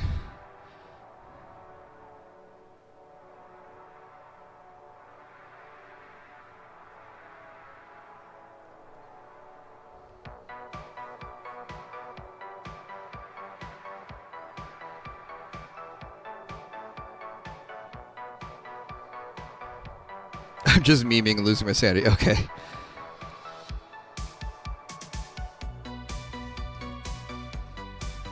Sorry, I didn't want to be like, oh, you want a tip? Well, you could go to paypal.com/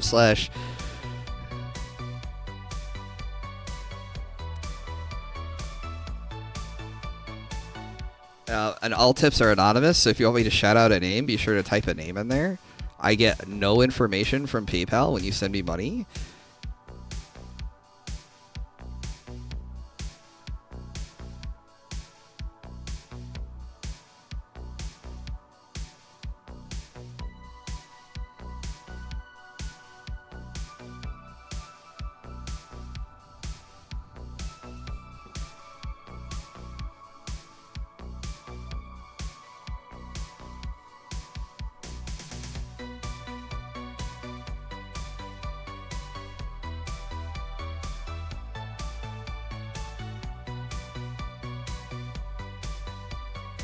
Oh, he's got to be wrapping up soon, isn't he?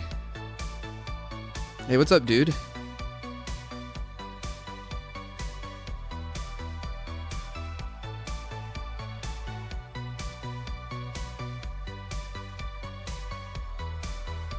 LTG has friends. I said established allies. Playing off the other meme. OT? Uh-oh. What's the count at? Hey, take it easy, Dave. Have a good rest of your day at work. Thanks for hanging out, man.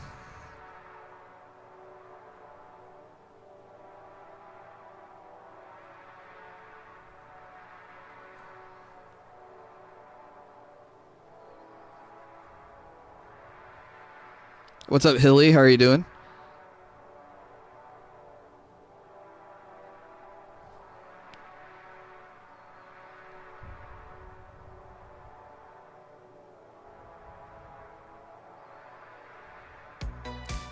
Just got back from work. You got back just as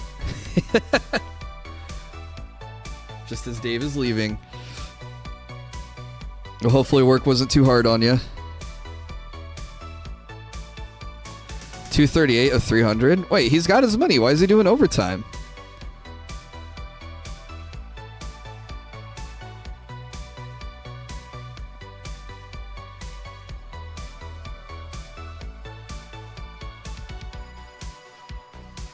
Not too bad. That's nice.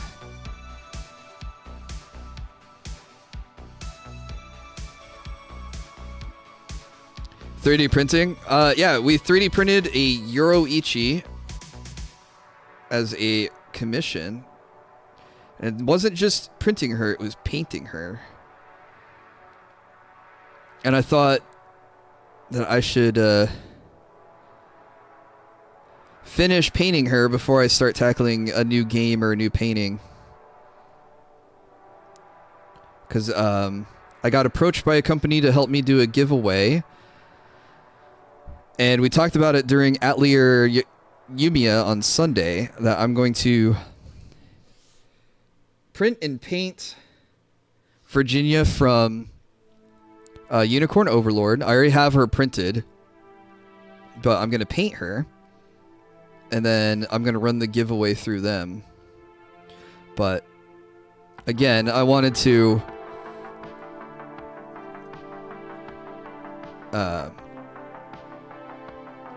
finish this commission since I've had it for a couple months now. But we're really just down to... We've got all the base colors down. It's just putting in the right details. So we need to put in the highlights like I'm doing right now, which I think is making the rocks look a lot nicer. And then I need to get the lightning to look right, which is gonna take some time. But I mean, this is also a pretty big print too, so.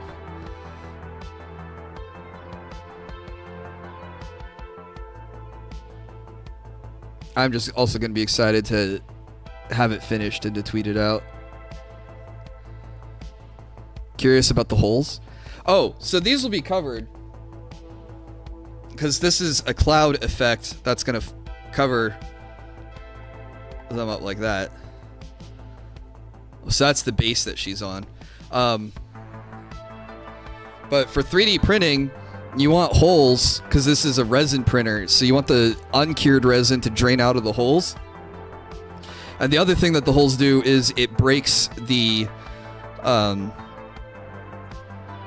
suction force, so it doesn't peel the print off of the build plate. So they slot in. Yeah, there's two pieces here, and it slots in right there, just like that. But yeah, we have holes on the bottom, holes in the top, obviously the holes in this. Her other parts have holes in them too, so that way, again, no resin gets trapped inside, so it can all drain out. Because uncured resin off gases, and the gas can build up and actually cause pieces to explode if there's trapped resin. So everything's been cleaned out and fully dried. There's no resin, no explosions to worry about. But yeah, the pieces are hollow. If this was one solid piece, you wouldn't need to put holes in it, but the other problem is each layer at a solid piece is going to have a lot of suction force, and it can actually pull the piece off of the build plate while it's printing. So hollowing it reduces the suction force, and then you have to put holes in when you hollow it, so that way you don't have trapped resin.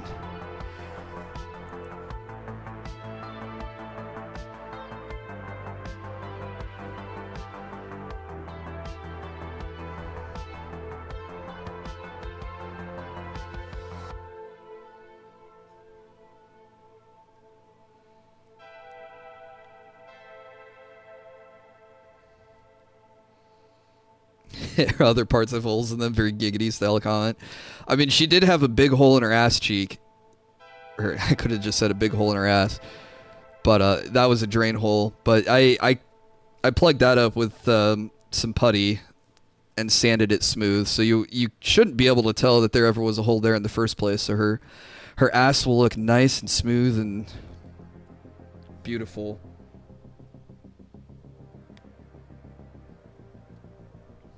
That helps with the material cost. You know what? Yeah, you're absolutely right. It does help with the material cost.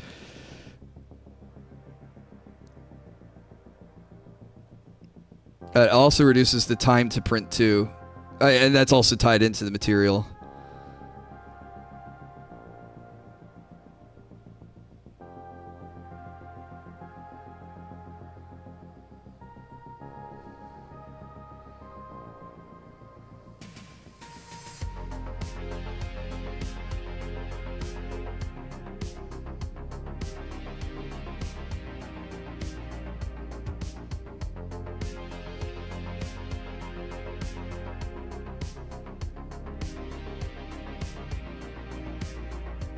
I did not hear his new analogy, no.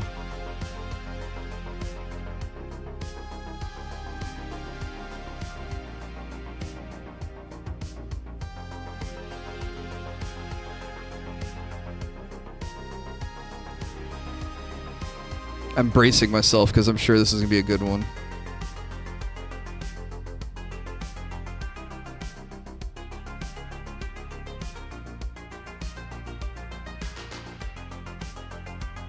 He compared himself to movie production? I mean, he records a video, I guess. He said when people pirate a movie, it hurts the earnings of the movie.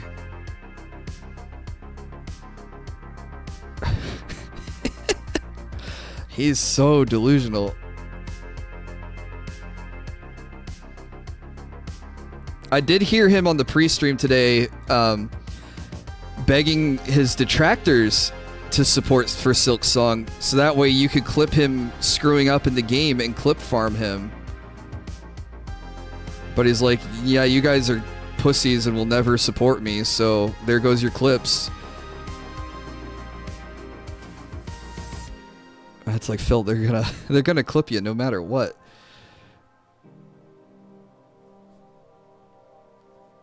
Okay, I don't like that spot. I'm gonna put a more neutral gray there. Just hurting himself. Dude, he's been doing this for a long time, where it's a cut your nose to spite your face kind of thing, where when I was covering him more regularly, it was I got to make my content intentionally boring so they won't make "this is how you don't plays" and clip me and things like that. And it's just that same mentality again, where it's just like, I'm not going to play games where they can make fun of me. Oh, dude, they're still going to make fun of you.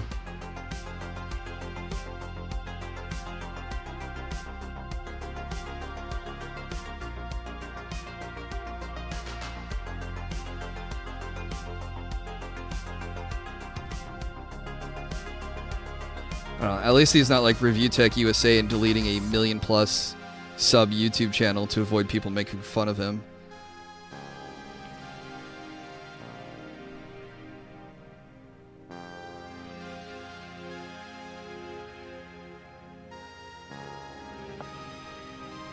It's always interesting how paint comes down on one color and then it dries and it slightly changes a little bit.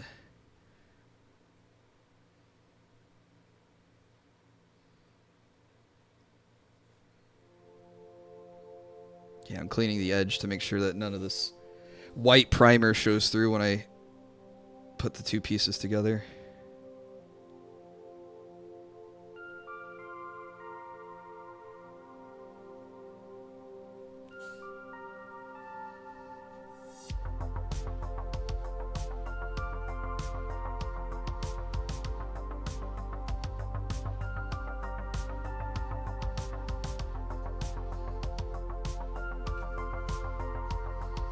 I'm surprised people haven't put themselves into debt to plaster his face on the billboards.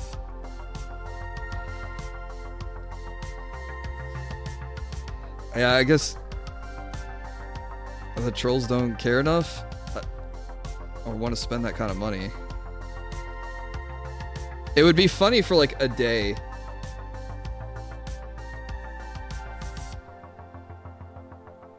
And that wouldn't really be worth it.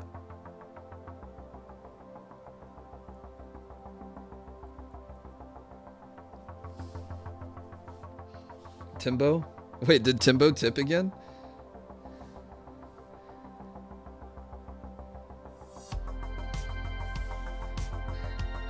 Timbo's on his 3rd bankruptcy.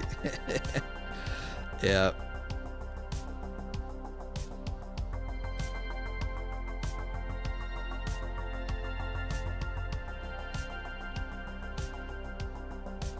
Just print out flyers, yeah.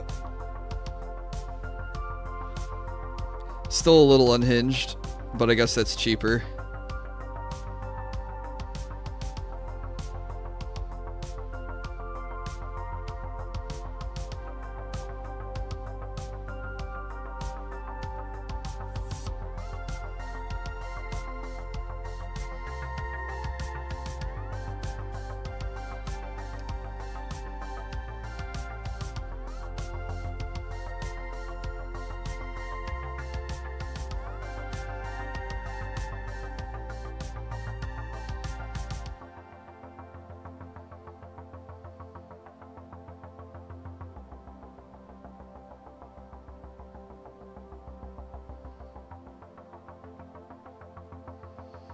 Alright, I gotta let this dry.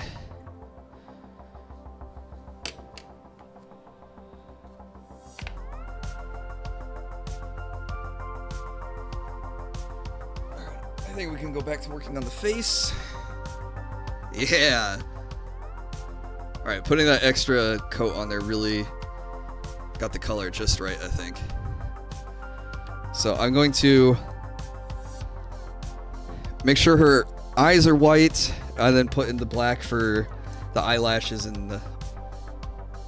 She had black eyebrows, or did they draw her eyebrows purple? Because she has purple hair. Yeah, let me pull up my ref picture. Oh, black eyebrows in the ref picture.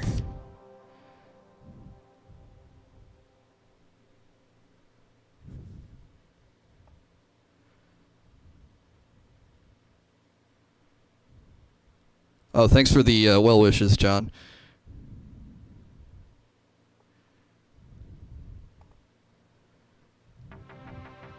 Oh, that's a cool update, Cyber. So I took the chance to look at my Discord DMs. Okay, we're still on White Bat audio. I was like, uh-oh.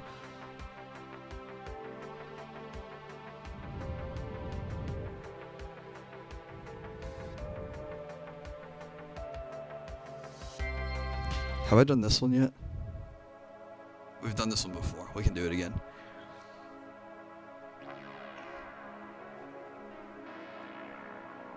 They said the Hollow Knight devs are lowering the difficulty in the game. Yep. Dick Sardo had an article this morning that said that they announced, was it Cherry Team Games or something? I think this is the one I played earlier.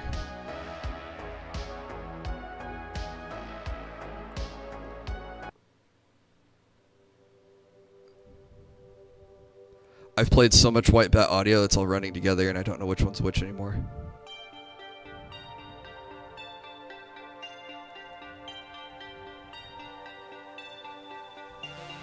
Oh well. But yeah, if you remember that there was a video game devs conference where the God of War devs had a blurred stream of DSP playing their game and using him as a case to explain why they needed yellow paint and NPCs and how to guide the player to, like, this dude is actively making games worse for us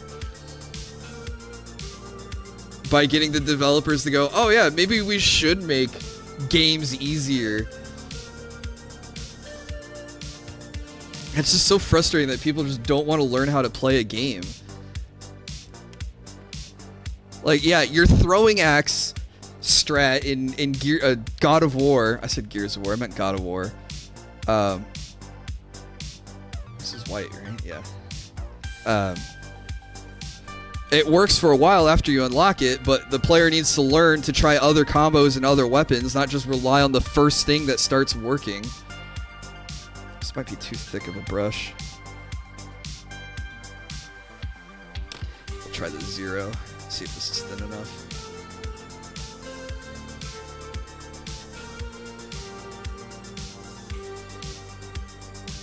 You can have tutorial levels, but it can't be for a huge chunk of the game.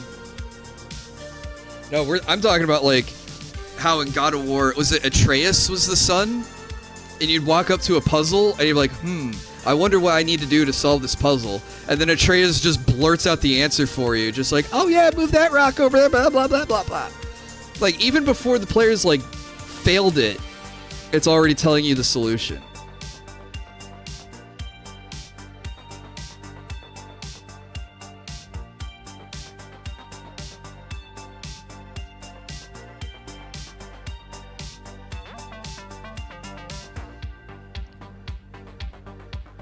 Remember when Medicare said that game devs were going to look at him and dumb down the games? Oh no. If he predicted that, put another quarter in the Medicare was right jar. It's probably overfilling at this point.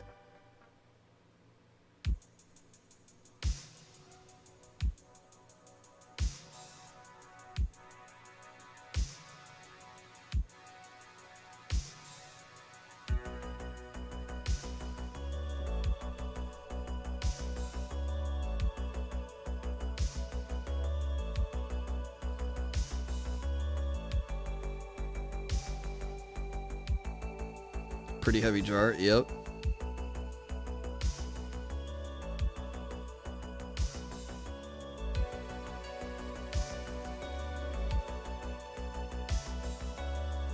Buy a hat for your hat.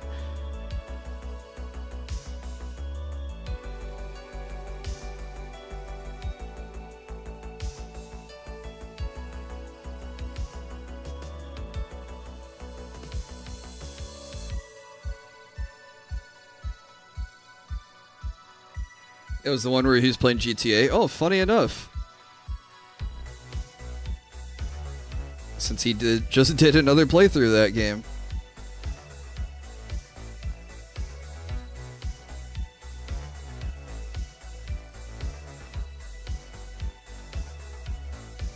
Okay.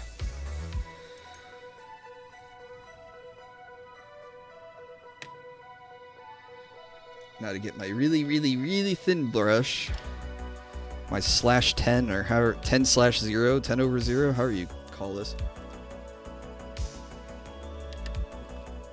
Time to do the eyelashes and eyebrows.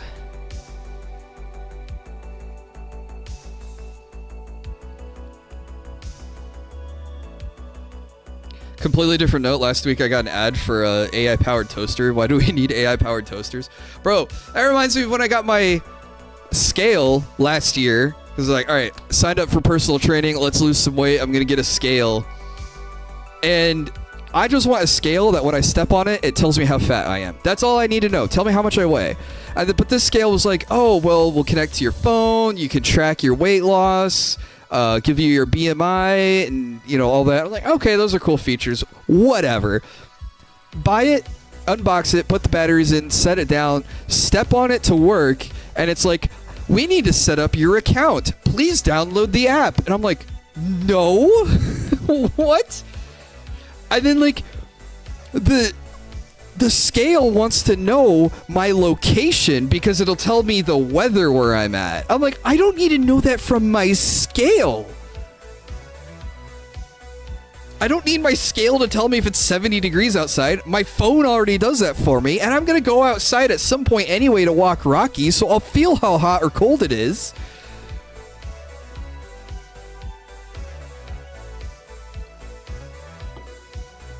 Yeah, I don't know what an AI-powered toaster is going to do for you.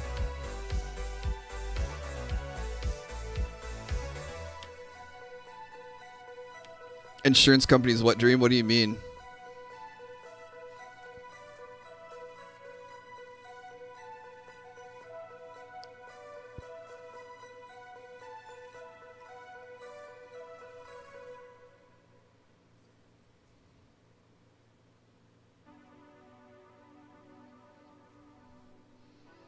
Oh, they buy the data from the scale maker? Yeah. Yeah, I know it's all a big data harvesting scam. Operation, whatever. Dude, speaking of scams, I heard India lost internet for like 2 days. It was like 2 days where I did not get a telemarketing phone call. Huh.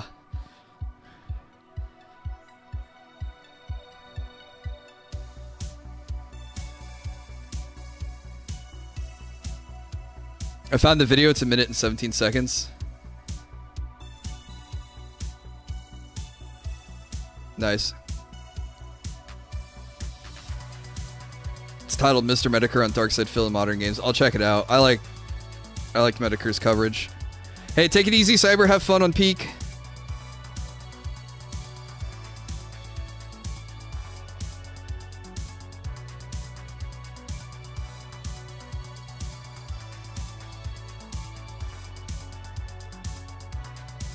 Now, is it a health insurance company that would want to know the data on my scale?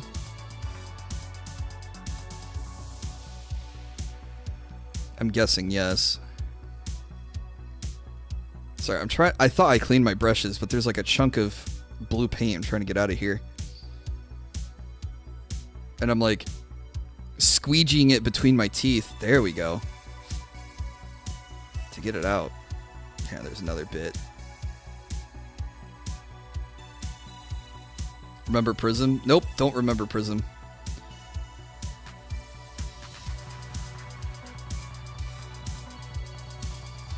But yeah, you're right, Mercenary. I went to the store to buy just a regular analog scale, and they don't sell them anymore. They only sell these app-based electric scales that want to connect with your phone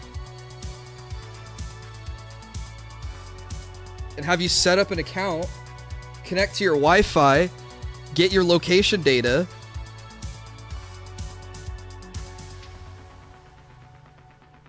Oh, Snowden's surveillance program. Gotcha.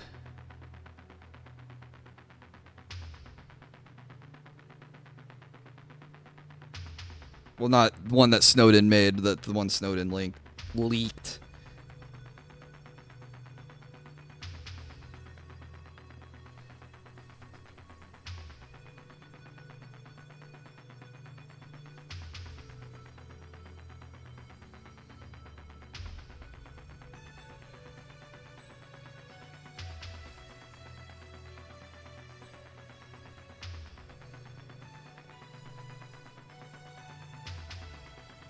Government hoovering that up is a whole other beast. Bro, I don't know how and why it's legal for the government to sell your data to these companies.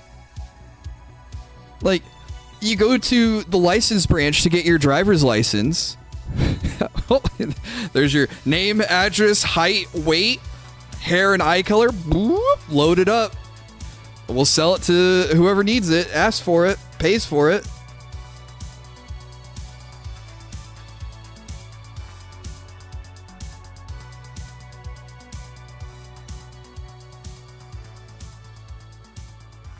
Absolutely monstrous that they do that.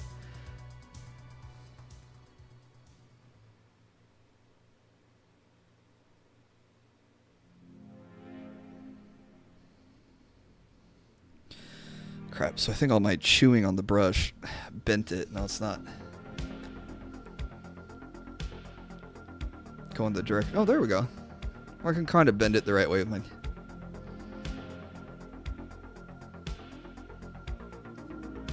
Yeah, last thing I need to know is to find out that my scale has a... Actually, you know what? I hope if they snuck a camera on that they just get a shot of my taint every time I step on the scale.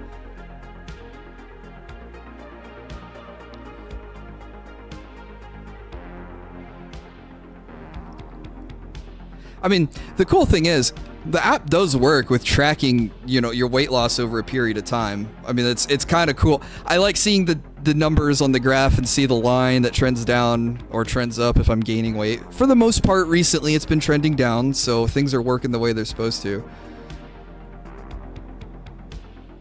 But yeah, if they're using that scale to spy on me, I hope they get grossed out.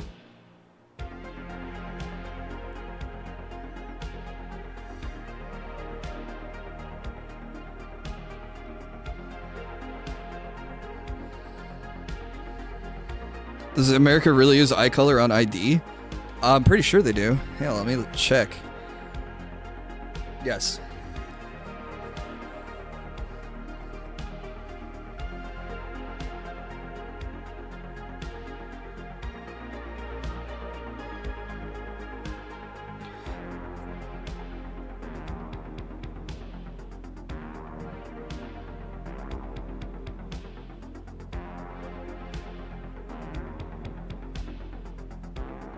Hair color, eye color, height, weight,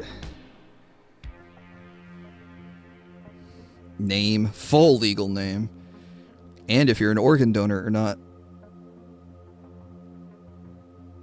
And now recently, if you're allowed to fly on airplanes or not, you have to have a... you literally have to have a gold star next to your name.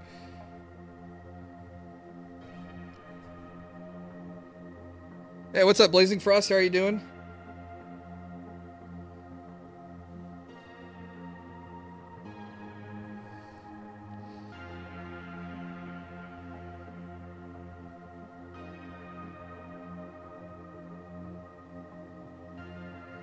Hyped for the Red Alchemist. Oh, the new Atelier game? I'm still finishing Yumiya. I originally wasn't into it because the first version of it was a gacha game, so I never really played it in the first place, so I can't say I'm really hyped for it. I'm not really into the shit. I made her eyebrows too thick. I'm not really into the like Engage was kind of bad for this, where it was just like, let's take all the games in the series and lump them into one big game where they all like I don't know. Not really my cup of tea. I'm sure some people are more hyped for it than I am, but I'm not feeling it right now.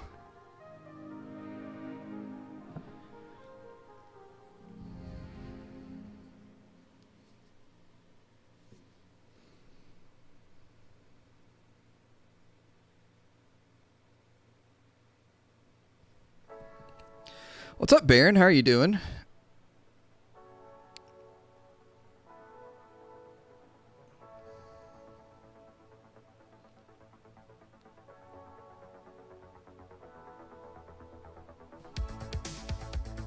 Trying really hard to get this eyebrow right. I screwed it up in a good skonging. What is skonging? Oh, silk songing?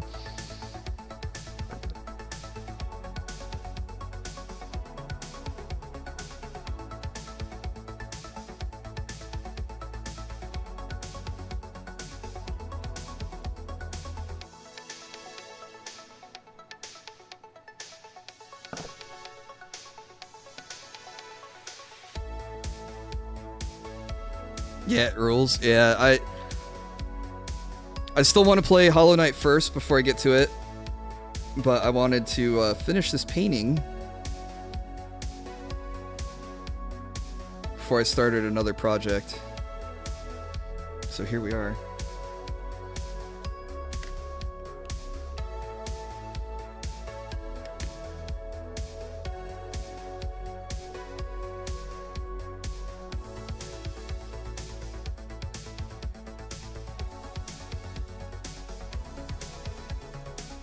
I know not the skiing life. He doesn't know what it's like to wear clown makeup. What?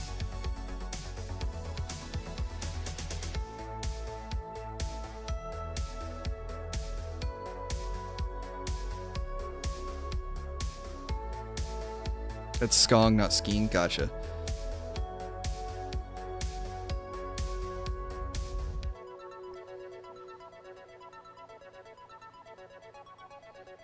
God, it's so frustrating. It looks like I got one eyebrow perfect and the other eyebrow I screwed up on.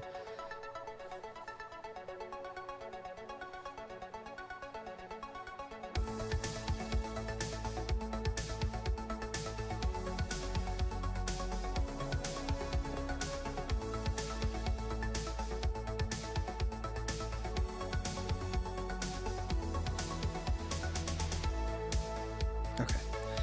It's gotta be good enough. Where's my 10? Oh. Yes. Unibrow it is then. No, I want to make sure that they're both the same length and the same thickness. I'm not worried about a unibrow, I'm just worried about making it a uniform brow.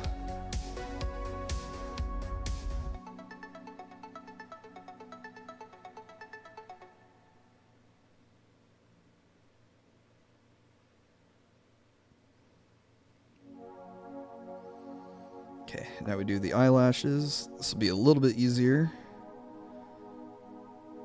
Maybe.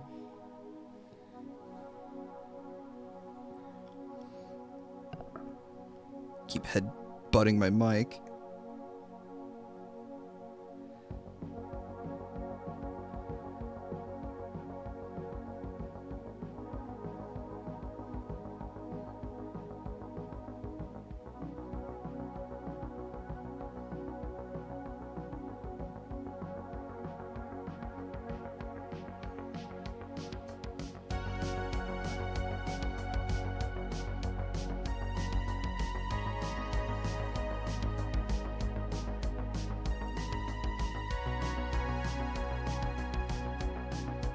I almost wish I had thinner brushes.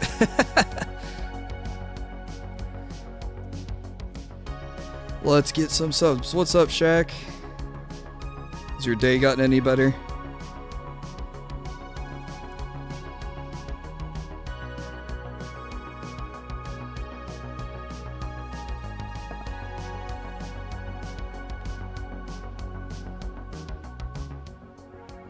I'm a bit better. That's good. It's actually funny you say let's get some subs. Because iDubbbz was calling out Kino Casino but refused to say their name in his latest video, and I thought that was pretty funny. Alright, microphone. I keep headbutting you. I'm going to move you there.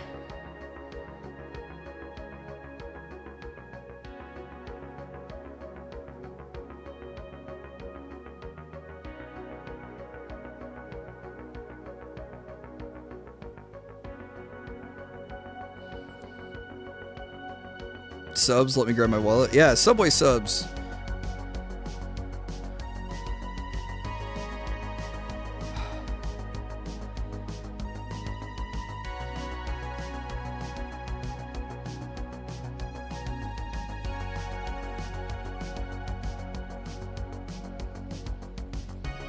Sorry, I'm doing all this intricate work up close. I can give you guys an update. The subway around me is ass. Well, I've been to the original Subway with my father, and yes, I do have a father.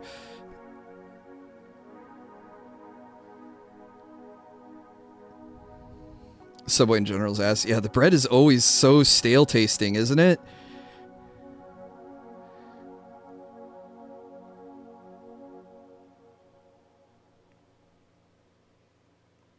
Wow, that is absolutely horrible. I can't believe I screwed that up that badly. You thought I was an alchemy golem? What? What do you mean? Alchemy golem like a homunculus?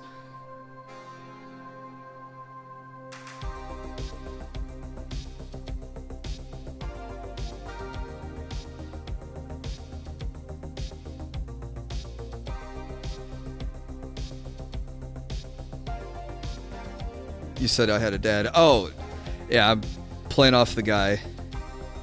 Where when he ranted about going to Pete's Subs, he's like, I went there with my father. And yes, I do have a dad. I was like some weird own.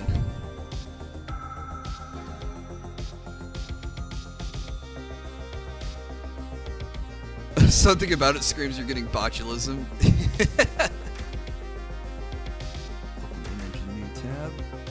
Okay, just download the image, I guess, instead of opening it in a tab.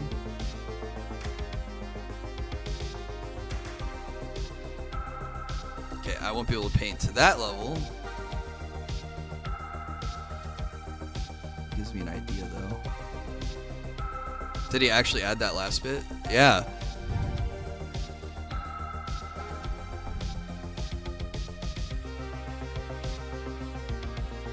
I need, like, a gold yellow, not a yellow yellow.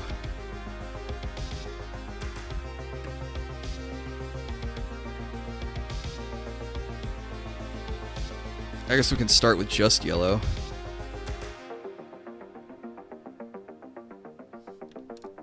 I have plenty of yellow paint. I can start there. Try to get the black out of this. Yeah, he did actually add that last bit. I don't know where you'd go to look to find the clip. It's been a while since the Pete Subs rant. Wait, no, I think I sent it to Reggie.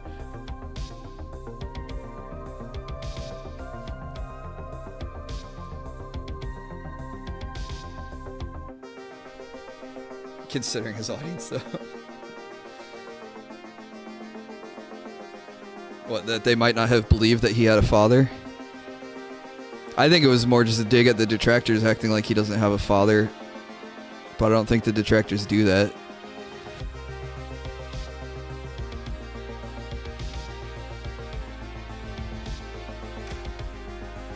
It was the morning after the DSP tries it.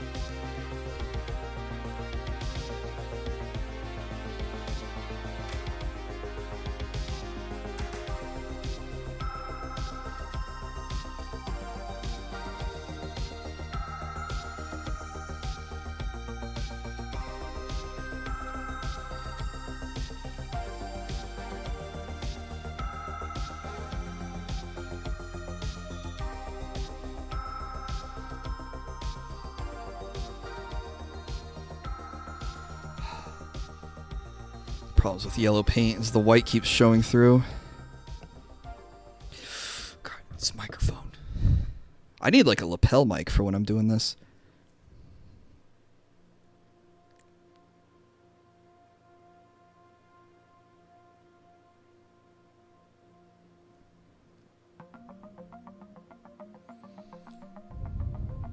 Oh yeah, all his Pete Subs experiences were just stuff his dad told him. That's true too.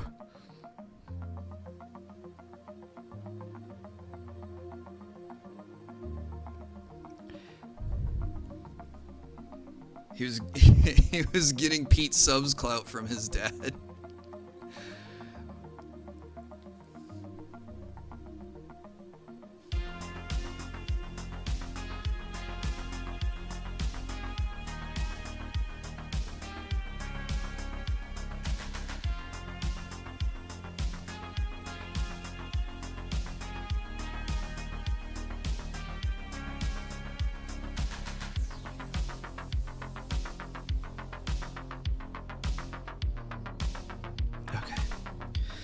Alright, I gotta let this dry.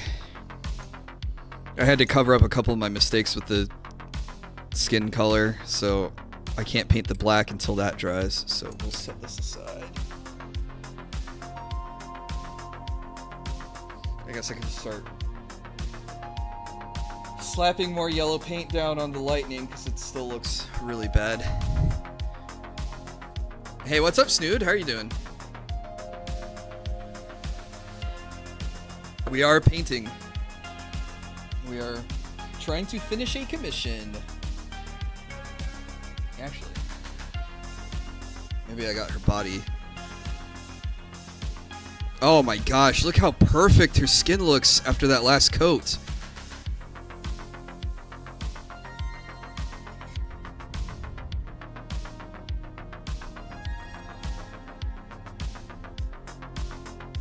Alright, I'm gonna start taping the edges where her skin meets the suit, and then we can start painting the suit. Yeah, dude, it was a struggle to find... struggle for me as a white guy to find the right paint to get her level of brown, but I mean, it is... she is gorgeous. I'm quite proud.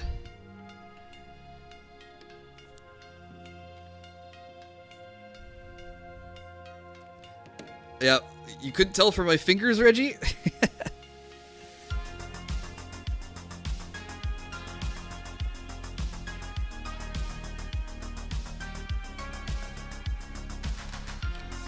Alright.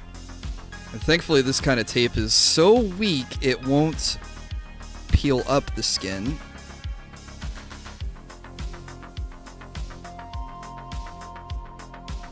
So if you guys thought we were done edging on stream, nope. Now we're edging with tape.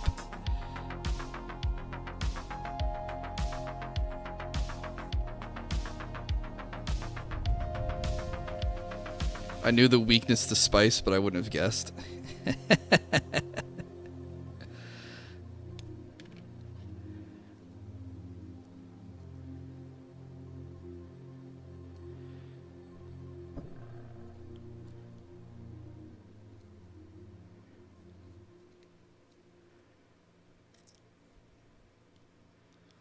The goon sesh never ends. The goon haunts you.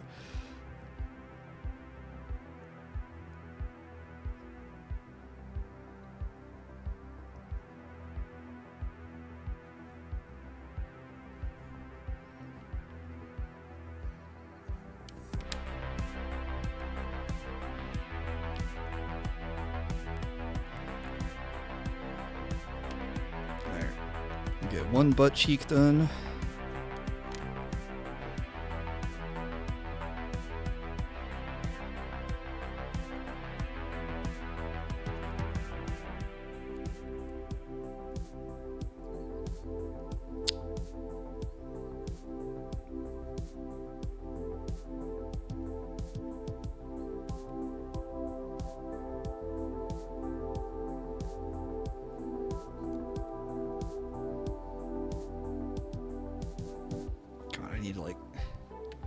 one spot in the innermost part of her thigh.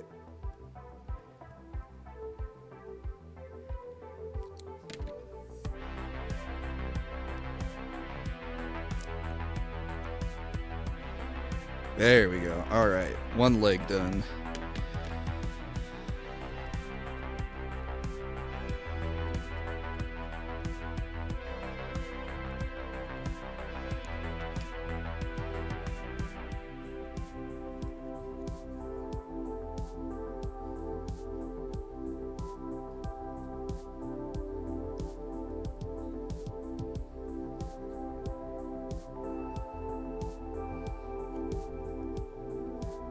Accidentally raked my fingernail on her, so hopefully that didn't take any paint off.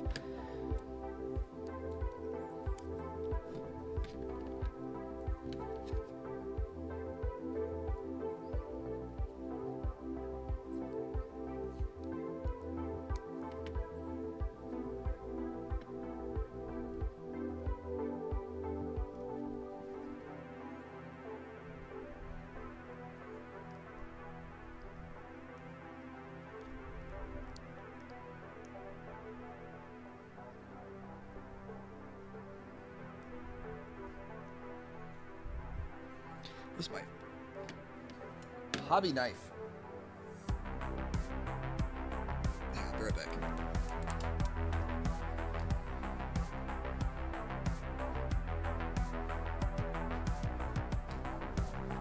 Put a little too much tape down.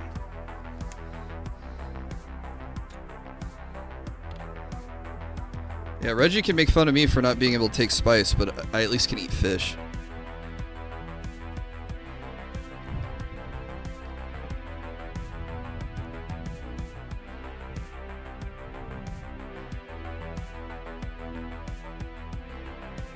This is just old-fashioned sculpting. No. I printed this on a 3D printer.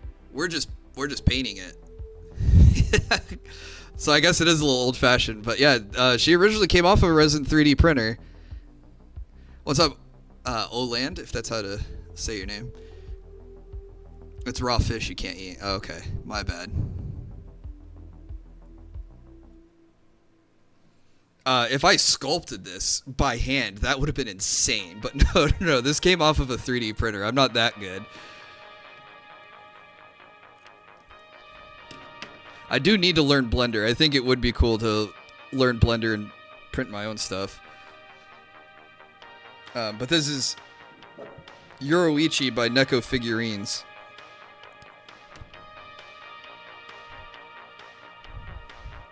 Weak digestive systems in chat.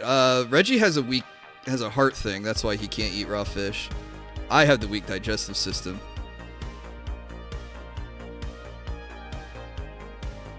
Though I guess I don't have to be the only one. I'm sure there's other people with weak digestive systems out there.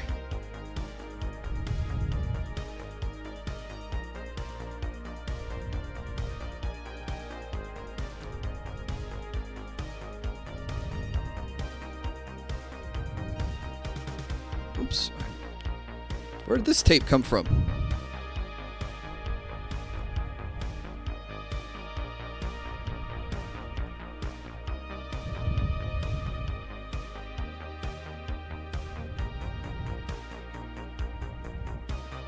Heart thing, not being able to eat raw fish.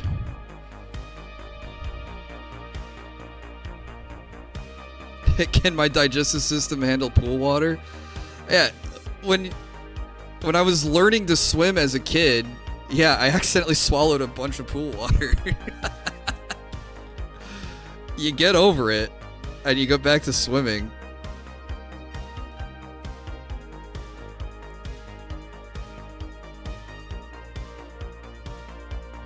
That was such a really crazy moment, though.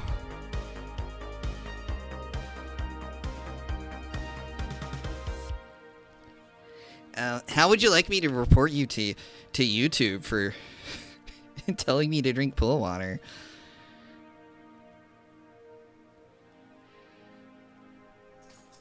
I think every kid who swam longer than 10 minutes has swallowed pool water. Yep.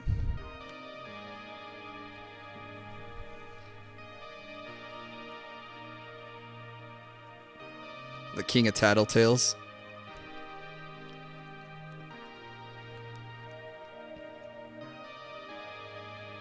I let the hate fuel me into pulling up that report page.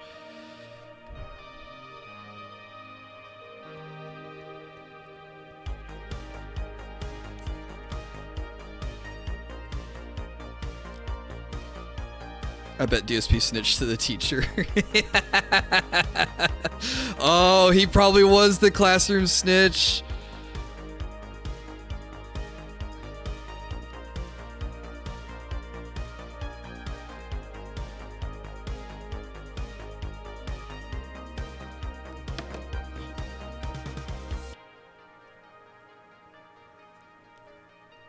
Randall from Recess. Yep.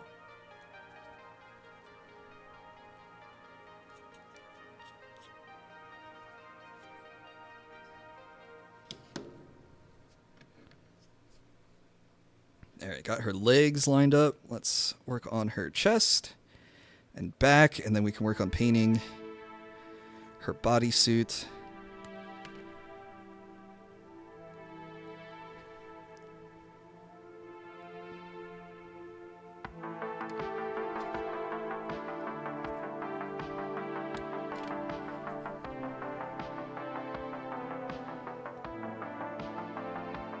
Yeah, she's the lightning chick from Bleach. With the gorgeous dark skin and purple hair. And I think she runs around naked a bunch too, I can't remember. I stopped watching Bleach after the Aizen arc.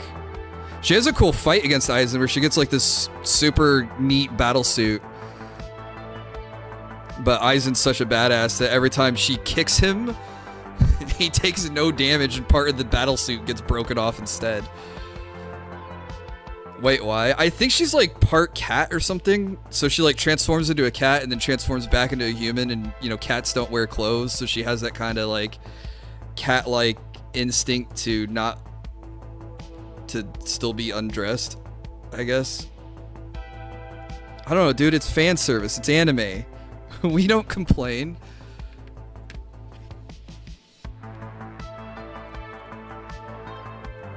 We see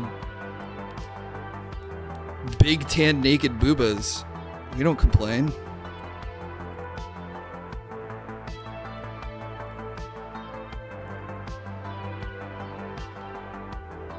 Also best girl. Yeah, she's pretty cool. Not my favorite though.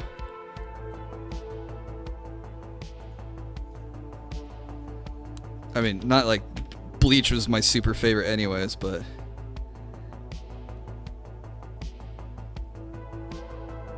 I'm a simple man. I see booba, I clap, I take out the dollars.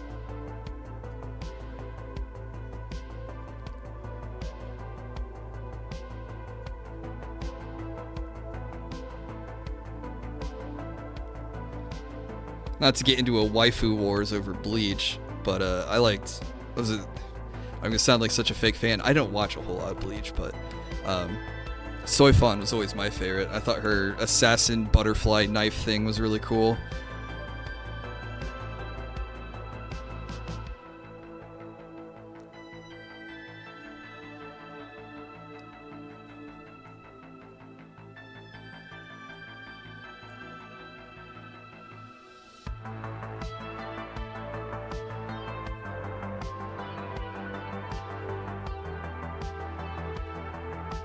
Yes, sir. Tony agrees with me.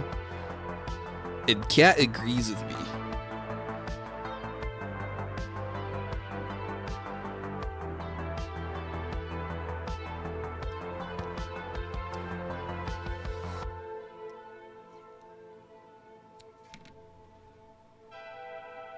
Assassin butterfly that turns into a knife.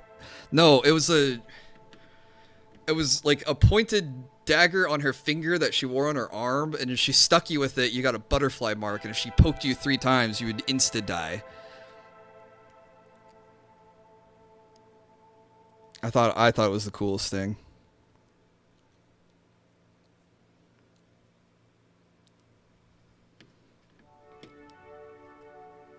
I don't know how else to describe it, what type of weapon it is.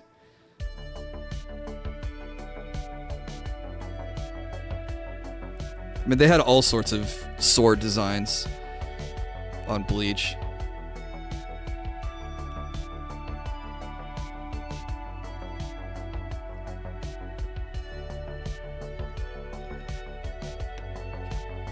Alright, just need a little bit more tape around her boob.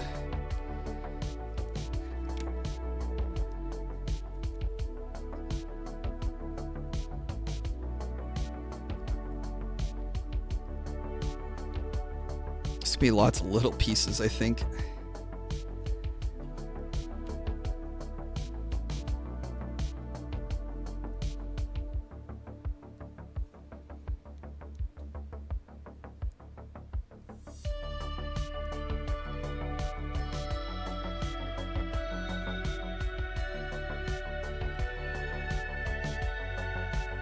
What's the tape for? So I'm gonna paint her bodysuit. Her bodysuit's black, but what the tape's gonna do is protect me from like accidentally going over the edge and then painting her skin black, because then I'd have to go through and put multiple coats of brown down, and then you'll see an obvious spot where I missed because there'll be a buildup of the brown paint. So I'm taping it off so I can edge better. Yeah. I did this when I was painting, my first other paint commission actually was, the girl from My Hero Academia, Momo something or other. But she had a red bodysuit, and it was a similar situation where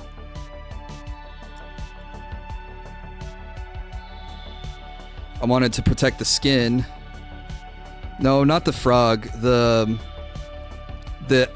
alchemist-like character. She had Firestorm's ability. She could just create things out of her body at will. So conveniently, she had to wear a leotard that unzipped all the way down, so she'd be like, "Oh, here are my tits," and then create stuff.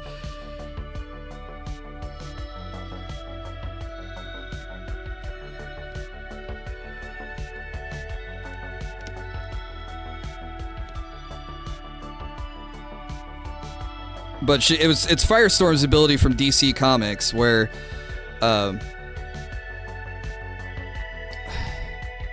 he could manipulate the molecular matter of stuff and create it. But his it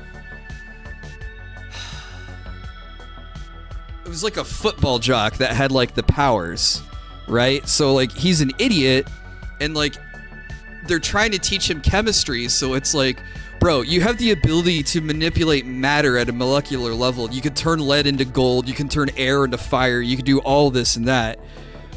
And so, like, but like this really powerful skill set was limited by that the guy who inherited the powers was dumb. At least that's the DC version. Will saying, "Here, my tits" is going to someone's folder. You know, after I said it, I was like, I can't believe I said tits. It's not normally in my vocabulary.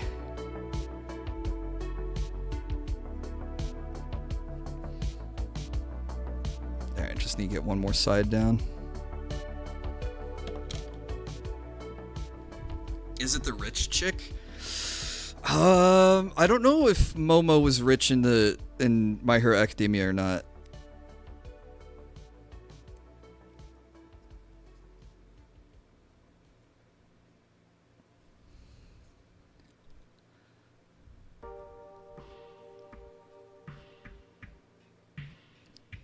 I hate that there's nothing sexy to call tits.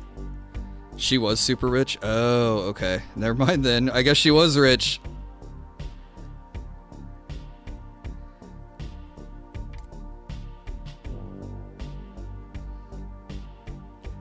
Yeah, so for as little as Bleach I've seen even less of My Hero Academia.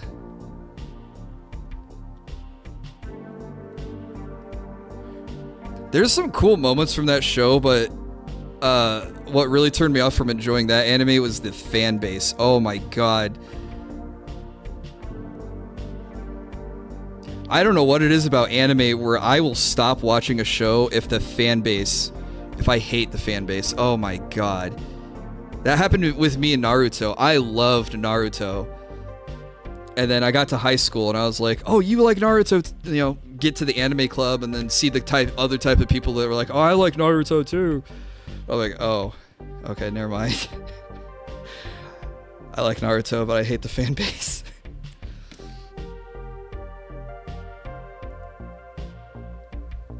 Yeah, we had an anime club in high school.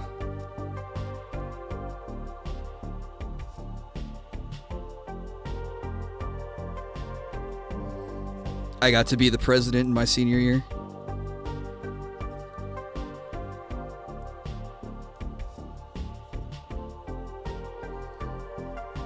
I stopped watching Has Been, Hell of a Boss, Steven Universe, and a bunch of others because of the fan base. And yeah, and that sucks because Hell of a Boss is hilarious. I love that show. And I think Steven Universe had some like cool concepts, but I mean, there's also some weird stuff that happens in that show too. I also didn't like, but I also recently discovered something Digital Circus. Jill was showing it to me the other weekend. Oh my god, what is it called? Why can't I remember? Or the people are trapped in like a reboot kind of like 3D cartoon world. And amazing Digital Circus. Oh my god. Jill was like, I don't think you'd like this. And I sat down to like watch one episode and I was like, we ended up binging the whole series in one night. It was like I think we watched all but one episode. I was like, this is awesome. It was one of the best cartoons I'd ever seen. And I was like, is there more? And it was like, I think the creator's making like 3 more episodes. And I was like, this guy needs to be making 3 more seasons. This was really good. Like, it looks cute and fluffy on the outside, and the characters hit, like, really, really dark, despair, depressing depths, and then they come back out of it. Fun fact, it's based on I Have No Mouth and I Must Scream. Yes, it so is. Because AM, the supercomputer, was torturing the last 4 or 5 humans alive for his own enjoyment. Same idea.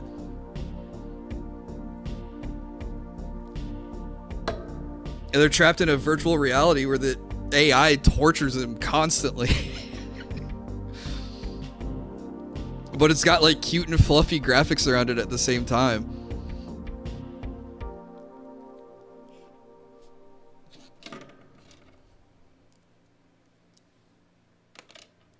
But yeah, great little cartoon. The difference being Kane is just actually dumb. Yeah, thank God he's not as malicious and smart as Am is. God, I need to re-memorize that script again. I love that monologue in the intro of the game. The author, Harlan Ellison? I think that's his name. He voiced Am, the AI evil omniscient AI in the video game.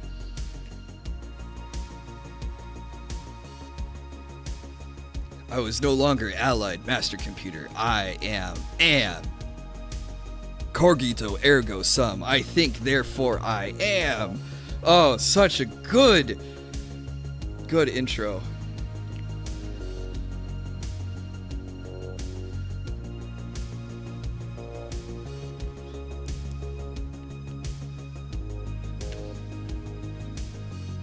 Oh, no, you gotta get the precursor to it, too. It was something like, there are, 142.88 million miles of wafer-thin circuitry that make up my being, and if the word hate were to be etched on every nano angstrom of it, you'd only get 1/1,000,000th of my hatred for humans that I hold in this second. Hate! Oh god, so good.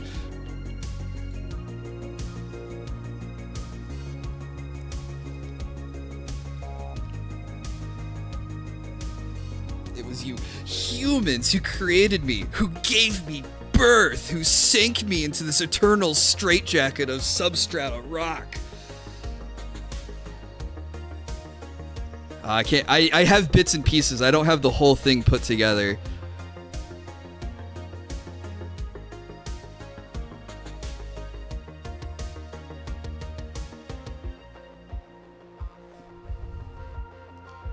Why was Am so pissed?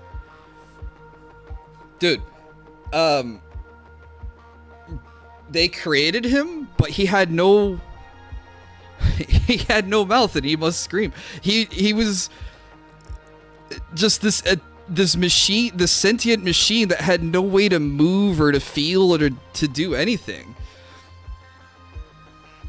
He was a useless god, exactly. He was pissed that he had been created and he couldn't do anything with creation.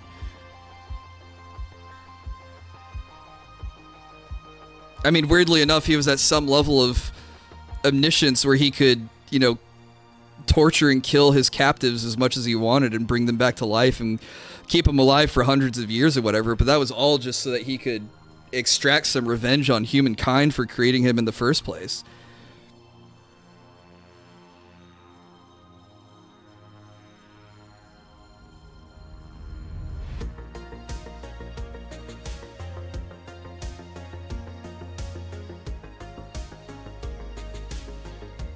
I'm using ChatGPT to resolve a modding issue and having second thoughts now.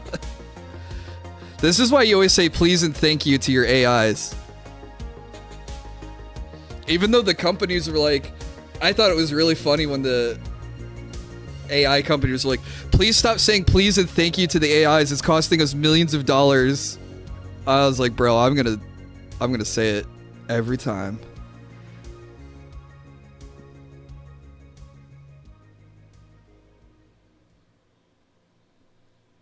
I need a Have No Mouth movie. Dude, I don't think you could make a movie. I don't even think you could remake the video game in current era. There's no way. There's way too many really dark stuff that get touched on in there. I mean, one of the main characters in the game is a Nazi doctor. I mean, there is no way you could do that.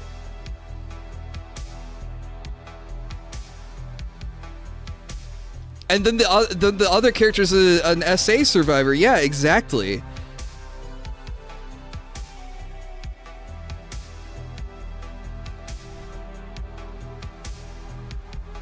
Am made one of them gay. That's no.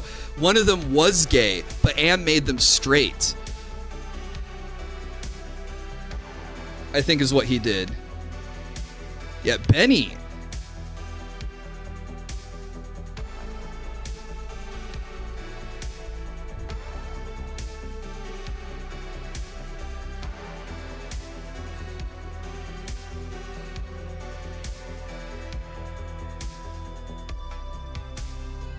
Where do I sign up for that? Just wait for Allied Master Computer to take over. He turned the gay guy into a beast. Okay. Alright, so he didn't mess with anyone's sexuality, I guess? But he devolved a man for a giggle, yeah. Yeah, because I also remember in the intro when he does this whole hate speech, then it turns into literally the hate speech. Then it turns into he starts addressing the characters one by one. And the first one, because it always sticks out to me because it's an unusual name, he goes, Gorister! And I don't know why, it's always so funny to me how he screams Gorister. But every once in a while, I mean, Jill turned me onto the game in the first place. Every once in a while, I'll just like randomly, it must be an autism thing or something, but I'll just shout, Gorister! in the Am voice, because it was just so funny to me. How he goes from talking about how much he hates humans and then calls out Gorister. Did he violate someone when he devolved into a bestial form? I think, wasn't Benny made to be a cannibal when he turned into a beast? I can't remember. It's been a while since I've played it. I need to play it again. Vocal stim? I guess, yeah.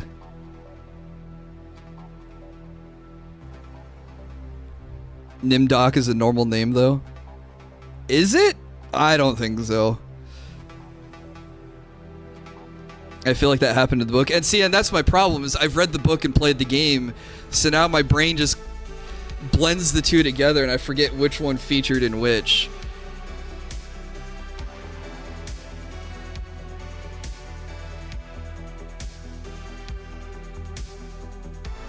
But yeah, no one would have the balls to make a I Have No Mouth movie. There is, I mean, it would be a true horror movie because it is, it tackles on really horrible concepts.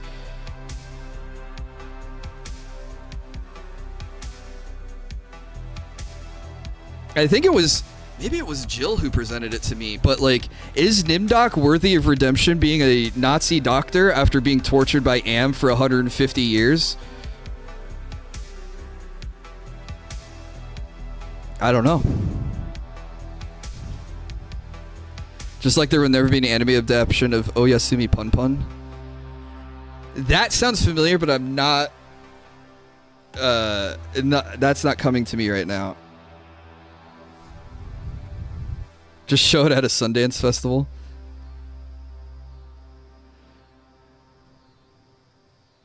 Yeah, poor Ellen. Like, I think most of the other characters that were trapped by Am were bad in one way or the other. Maybe not Benny. Maybe Am just tortured him because he was gay. I don't remember. But there's the smarmy guy who was really handsome, and then there's Gorister who had his wife committed, I think.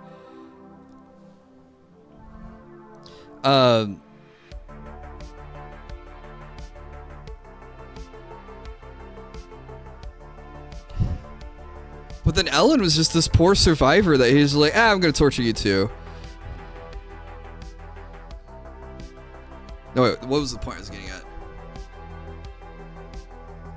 I dropped my point. Oh my god.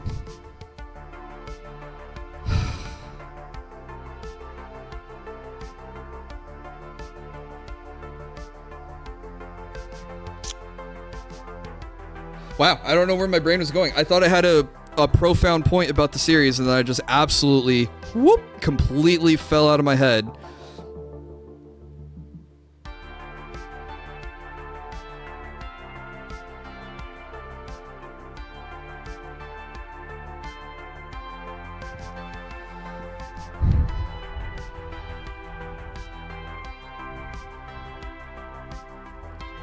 No, it'll come back to me.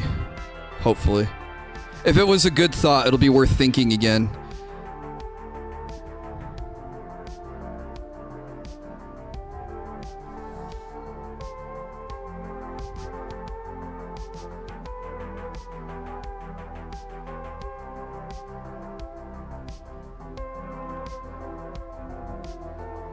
Something, a bunch of them maybe deserve it. Well, I think some of them were deserving of it, and obviously some of them weren't. But I think that would be hard to translate to an audience to be like, so these people were tortured for, a century. Would you let them go? Gosh, could you imagine if they shot that like they did Clue back in the day, and they showed different endings where different people survive and don't survive?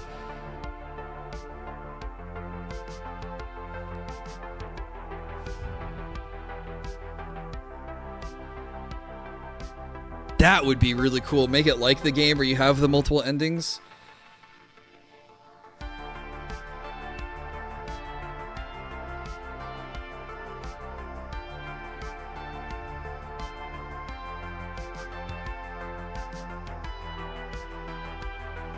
If Am had been a little rolling robot, he would have been fine. Maybe.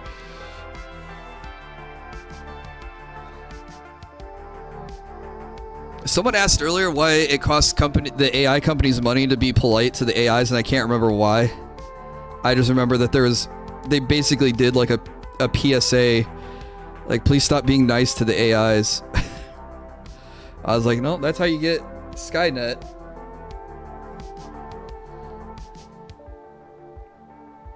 Can't believe Am being a BB-8 would fix all his issues. No, he was deeply warped, flawed,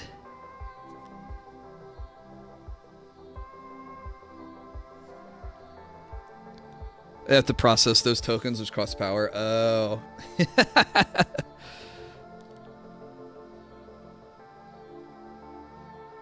Generative AI deserves to go broke? Yeah, probably.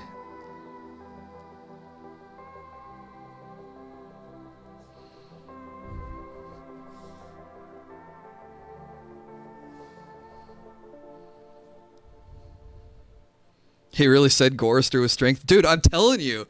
He comes out, it's like trending down as he's like finishing his monologue. He's like, everyone but you 5. And then goes, Gorister! Like right at, like it just crescendos like super sharply, like right into like calling him out.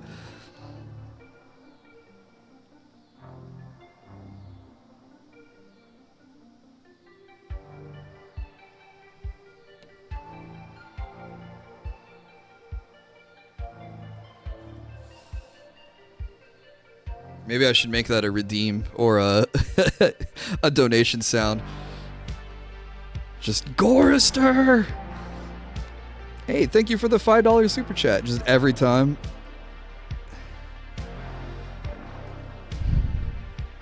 I've listened to it 8 times. I can't stop laughing. Now you have to imagine me, Reggie, hanging out with my fiance, doing something random like grocery shopping or buying treats for the dogs or on a walk in the park.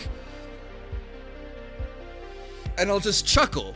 And she'll be like, what are you laughing at? And then I just go, Gorister! And now you've had a day in the life of what it's like to be around me.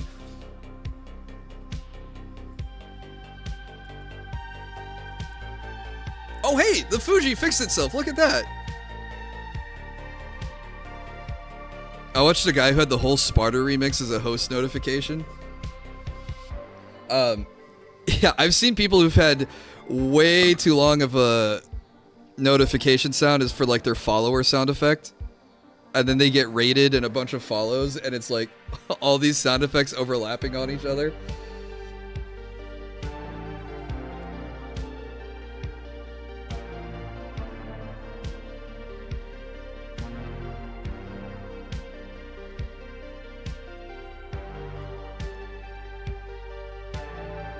Imagine the Igon voice actor yelling Gorister.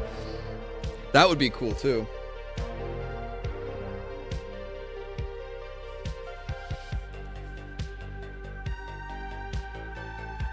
But yeah, I think that would be a hard movie or a hard game to remake. There's way too many topics and themes that I don't think the modern audience could handle. I mean, we have people arguing about like the bugs in Helldivers 2.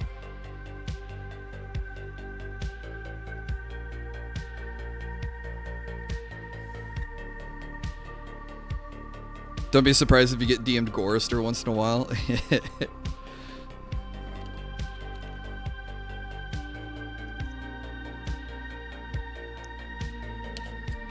Wait, what? What?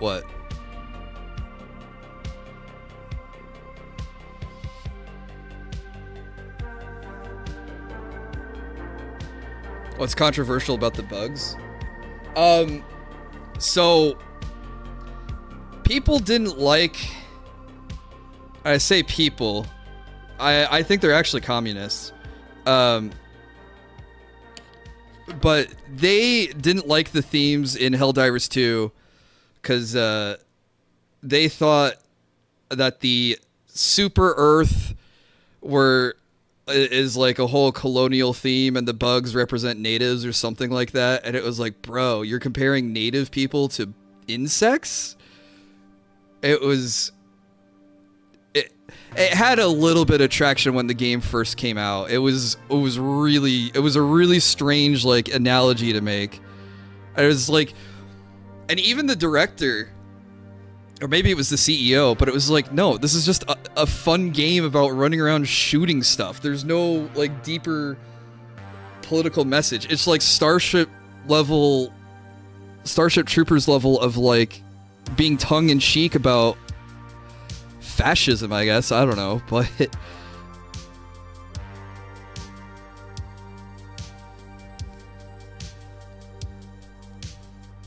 I don't know about leftists being K-pop lovers. I'm sorry, Alice.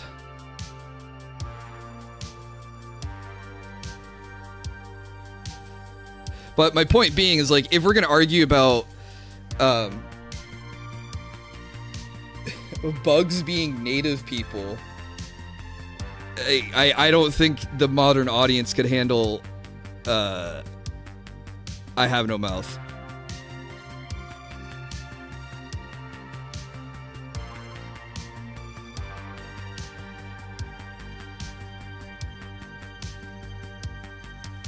I like how secret level equated orcs and goblins as black people. that was bad too, yeah.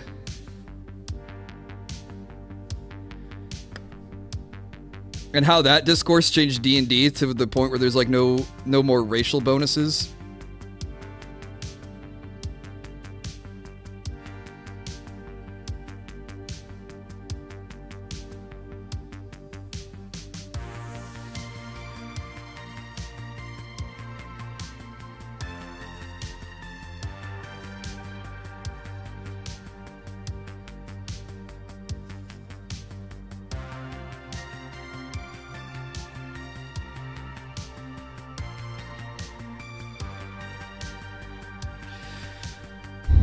The people who make comments like that don't play games. They just complain. Like, even if they just complain and they don't consume the media that they want to change to match their ideology.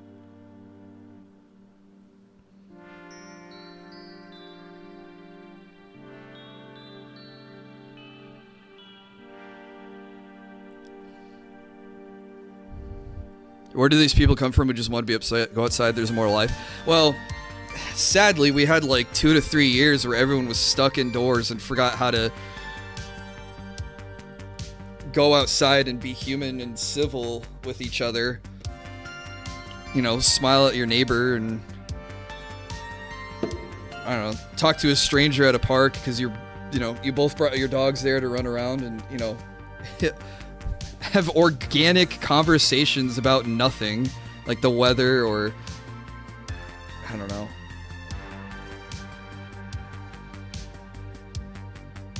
Gas prices going up.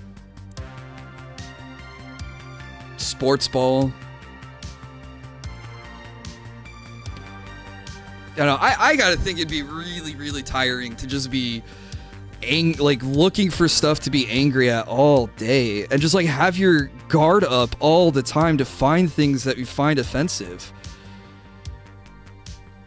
And then like to find this comes from me having watched like George Carlin growing up, but like to find something offensive and then be like, I find this offensive, and instead of like turning it off or switching channels or doing something else, it's I gotta make sure no one else can be offended by this. It's like, bro, if other people get offended, they should turn it off too and move away from it. But for the people who want to have a laugh at this guy saying the 7 words you can't say on radio or whatever, how it started.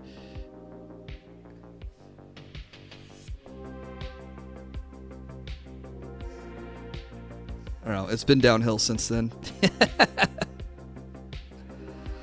Such a good bit, though.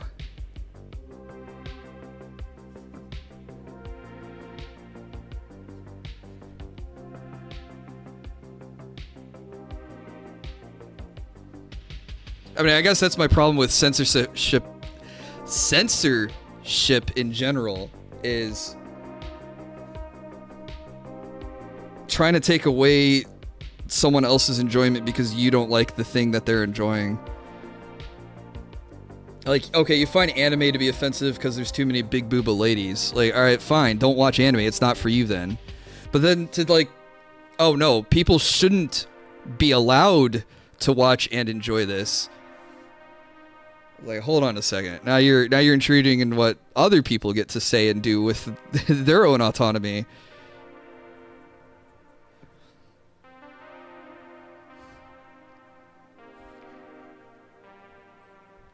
Getting offended at something gives it power. Yeah, true. Sounds like these people offend me. Yeah, it offends me when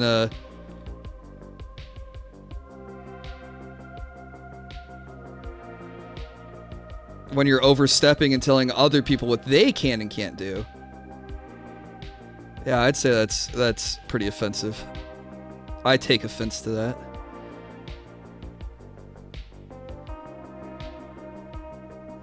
I don't know. I guess I have a very live and let live kind of attitude when it comes to stuff. If I see something I don't like, I don't go and complain about it. I just don't watch it, don't listen to it, don't engage, just move on. But there's plenty of other people who see something they don't like, and I gotta take it down, I gotta ban it, I gotta censor it, I gotta clip it, not clip it, you know, like, limit it.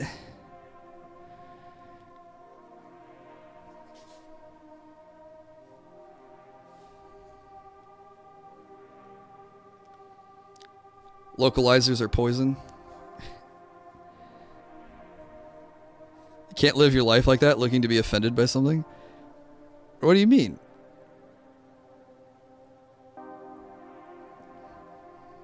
Are you trying to say I'm being hypocritical? That I should ignore when someone's telling me what I can and can't watch? Because I ignore so many other things that bother me, or don't really bother me, but sort of bother me, that I don't care for.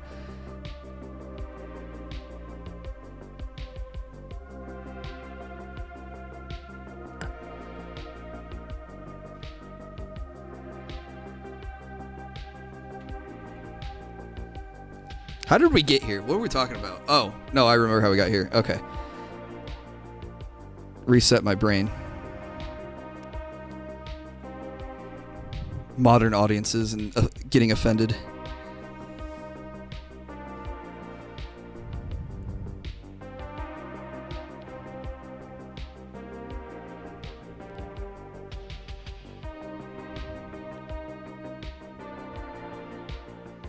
It all started with edging.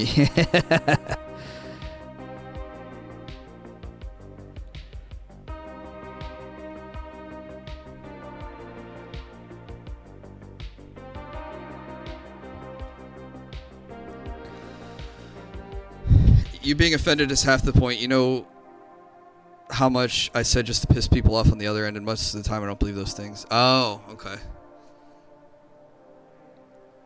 Modern audience has been dumbed down by MCU and Telltale Games. I think in this case, darn Sig, that it's probably a spectrum, and it's not a white or black, like. Oh, literal rage bait. Okay, never mind. Then man, now you're making me think of that meme I saw earlier, when it's like when I'm low key trying to rage bait bro, and it turns into a philosophical discussion. That's what you've hit me with.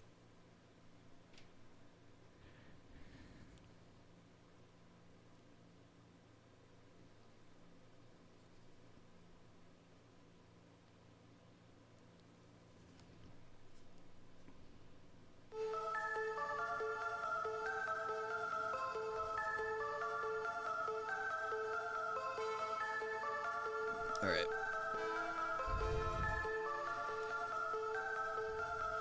Need to let the body dry a little bit.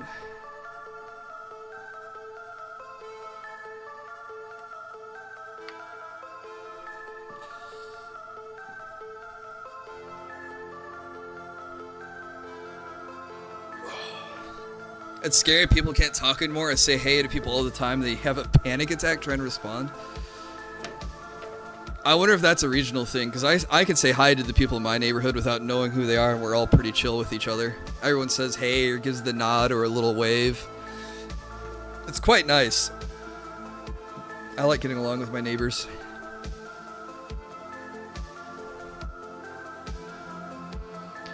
Can you find... What are we going to do next? Alright, I'm going to try to do the other eyelashes. Saying you're scaring people? I don't know if it's you or if it's where you're at.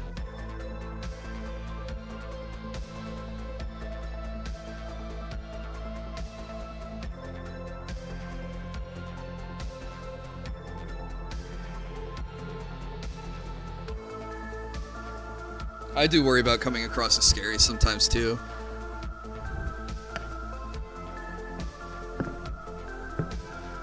Okay, now the microphone's in the way.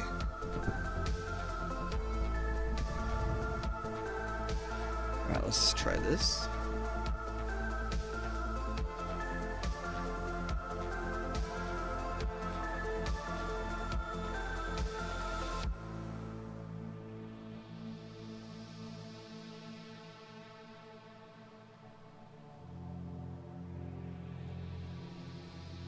Yes, I think that was the joke Reggie was trying to make. I wasn't taking the bait.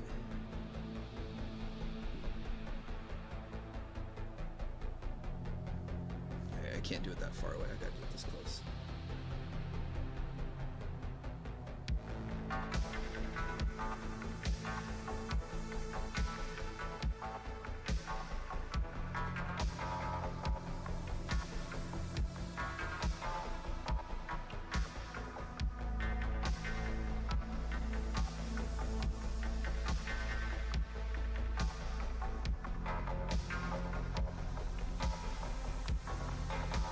Just the tip. Oh my god.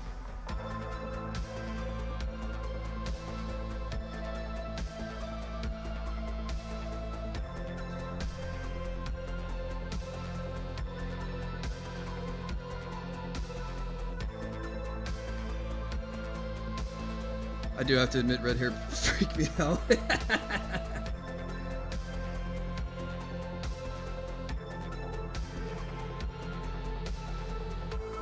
If you ever met me, you'd probably be freaked out.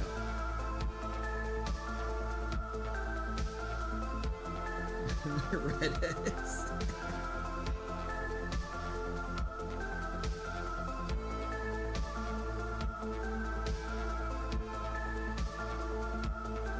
It's one of Cartman's most despised people are redheads.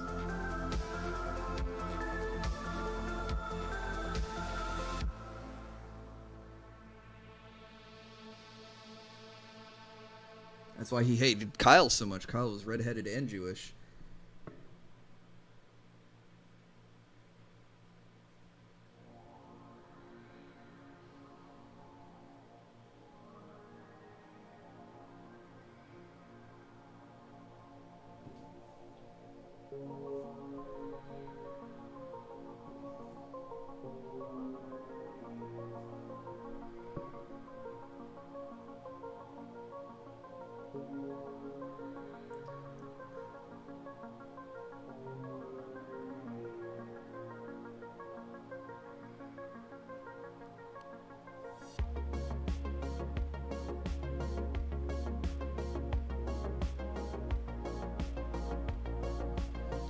You know, to sign a contract and it turns out they can't pull their end of the deal. I hate dealing with them. Oh.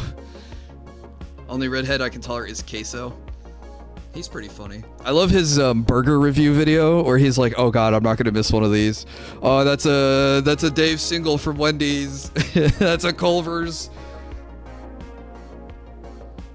Absolutely hilarious.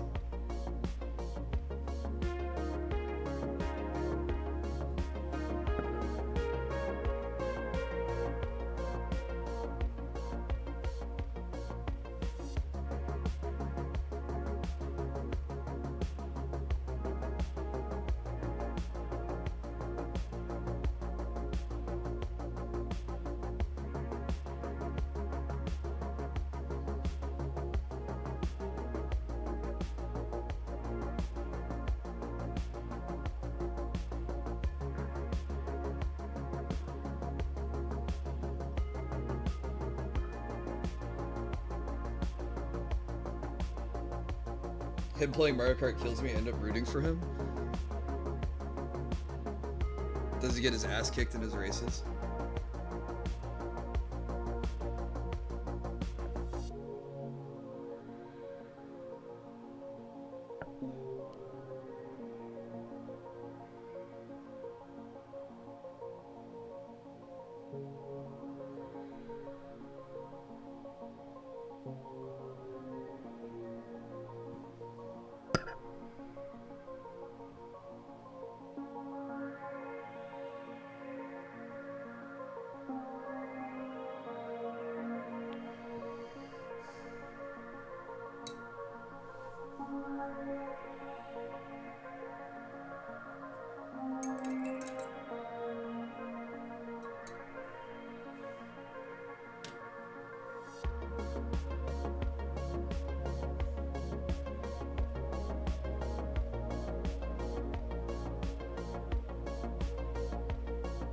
He gets stream sniped in Mario Kart? That's crazy. But I guess when you're a streamer, that's the danger you gotta look out for.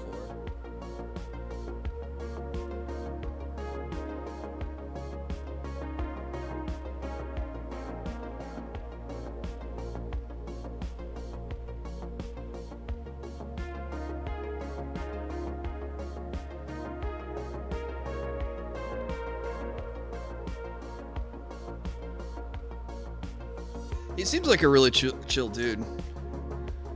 I haven't watched much of his content. I've seen bits and pieces.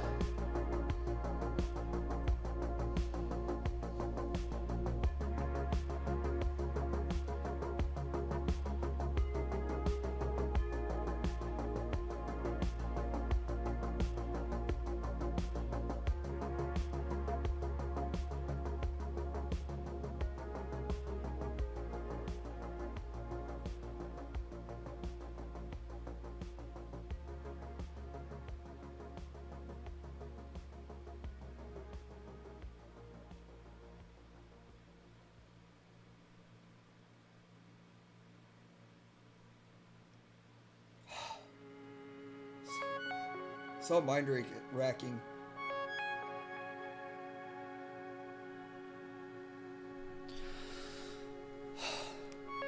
Trying to get the face to look right. Sorry, I've been holding it up close to my face. You guys don't get to see. It's a little blurry.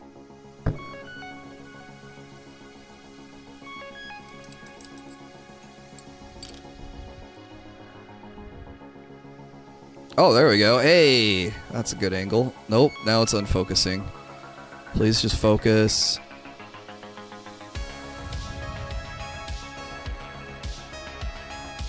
Focus on the head. Stupid AI. I hope you get turned into a supercomputer. Alright, whatever.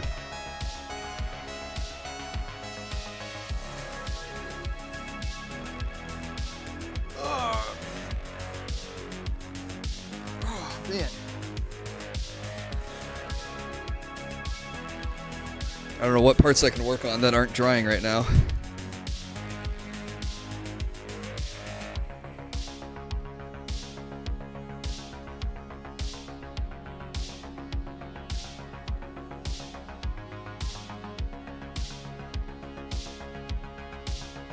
Old man noises. Yeah, creaky old man noises.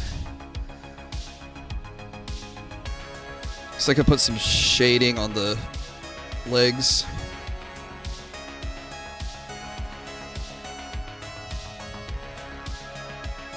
Or maybe another coat of the German gray.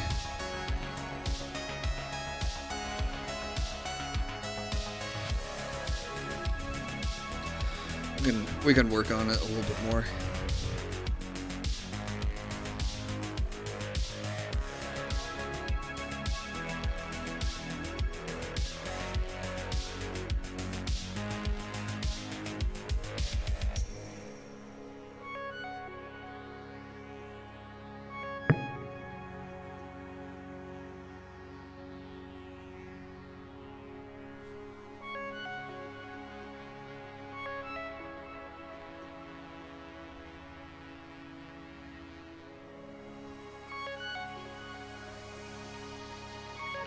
Try to do like a shadow.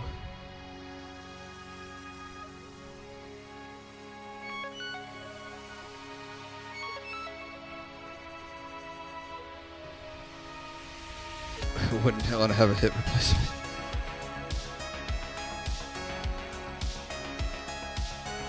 Nah, it's just from sitting here for so long.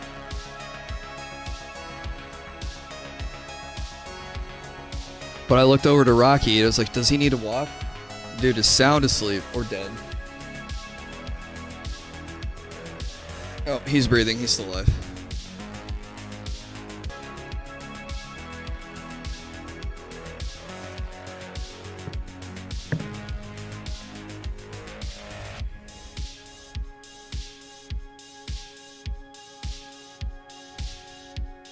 I'm using a lot of water here, so I'm hoping it doesn't dry super dark. So it'll look like a shade. A shadow, not a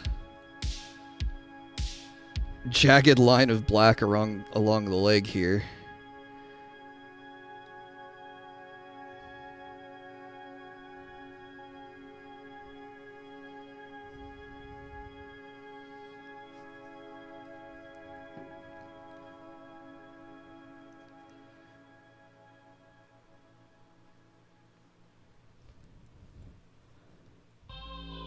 But I'm trying to let gravity pull the water down into the seam, so where most of the pigment will be, and if I draw it up, that I'll get less pigment, so it'll naturally gradient itself. If that makes sense.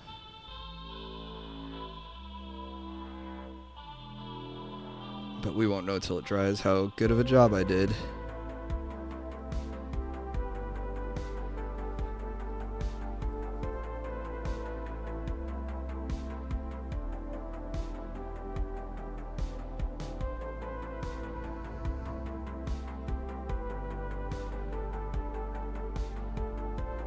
This probably could be more water.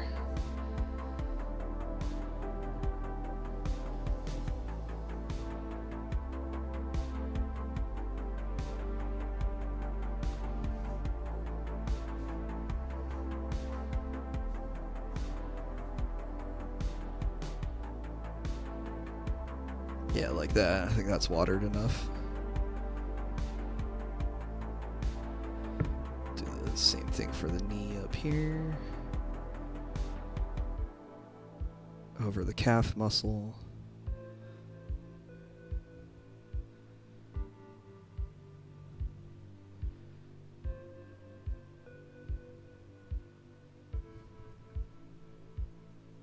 Definitely the bottom of the shoe.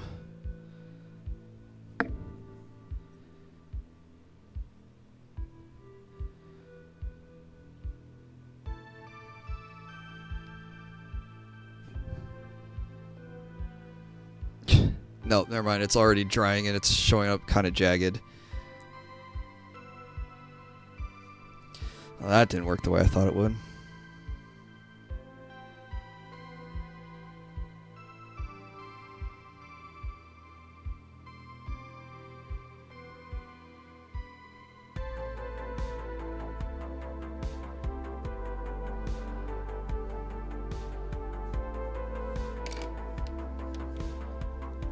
Where's my... There we go.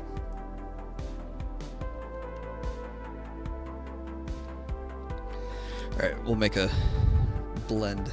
Try it that way.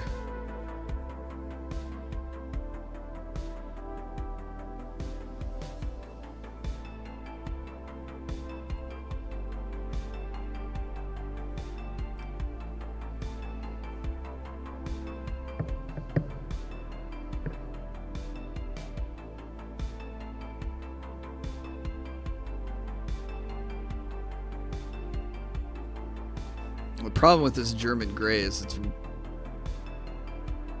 it doesn't cover very well.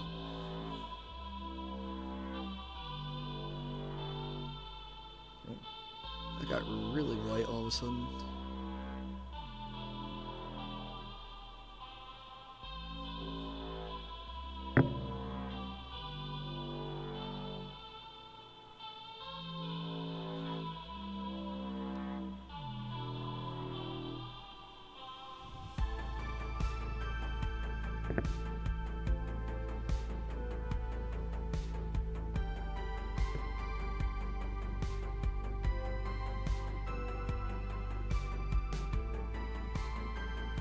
It's got really messy brush strokes I'm trying to take out.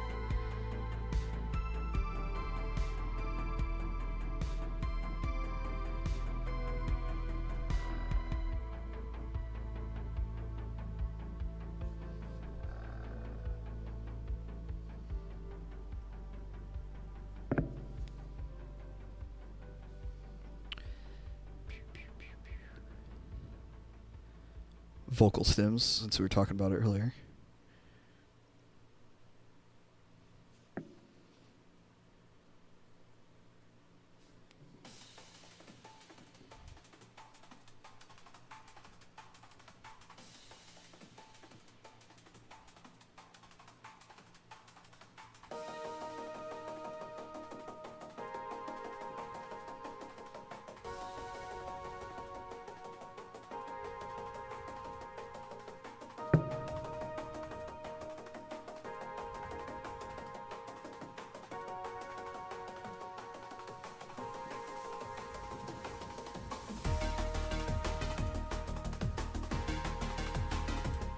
It weirdly looks like half gray, half black. I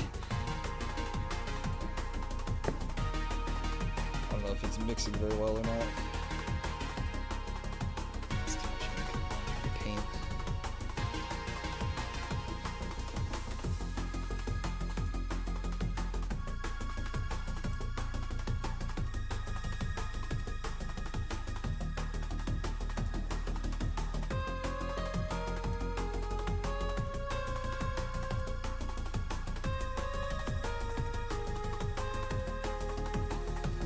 Try to give it a good even coverage so it doesn't look so splotchy from the brush strokes.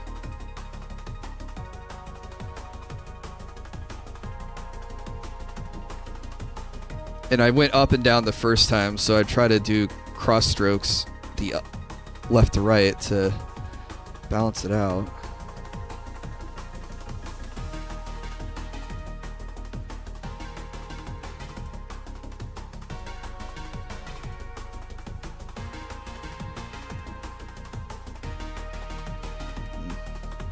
Not super thrown, but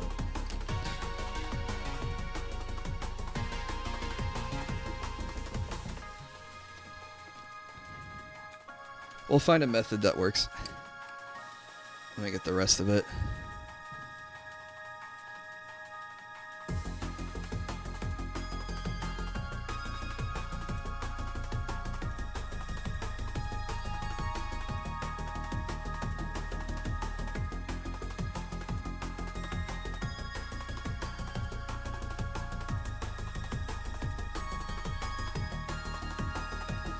More water and more thin layers is the goal. That also helps alleviate brush strokes.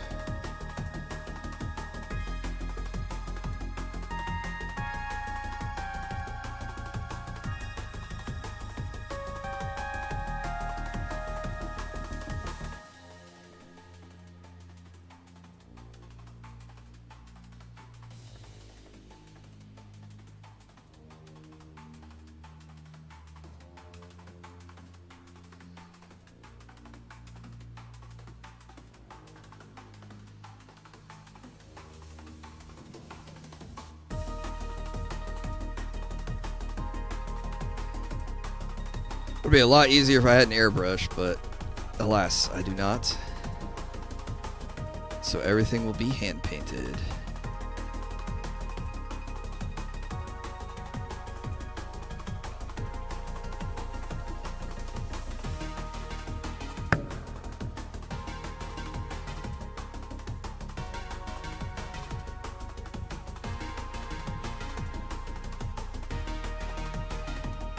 I gotta do it at this weird angle.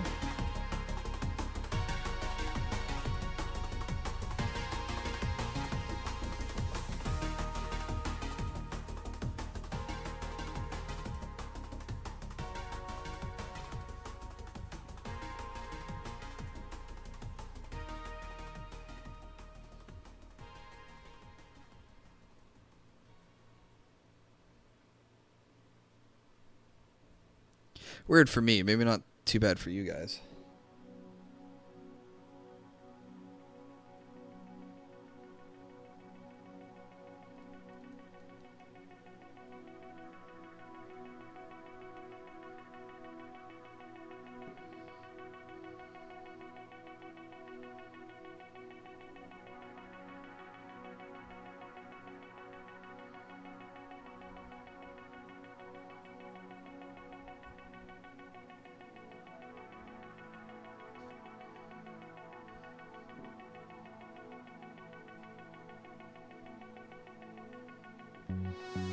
Don't drop it.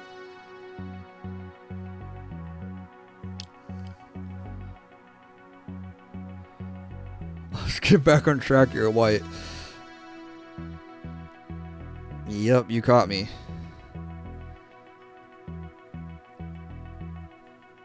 Thank you, Reggie, for breaking the silence there.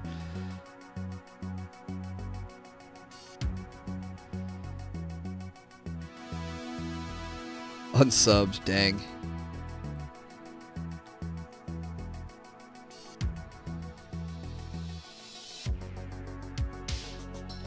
want this. There we go. Fortunately, the alligator teeth scraped a piece of it off right there.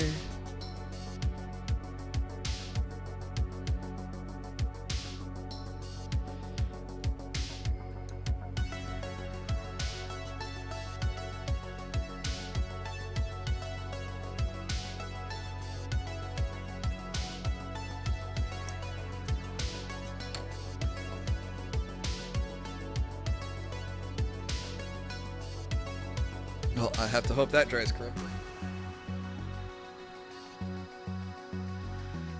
It looks like a different color when it goes down, and then it dries differently sometimes.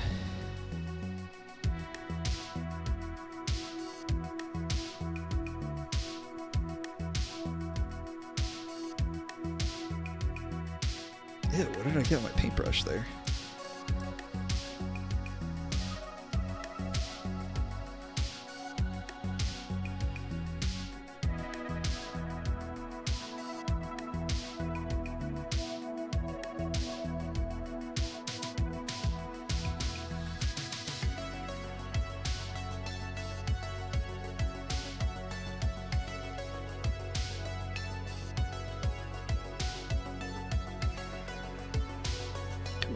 Get the inside of the sleeve.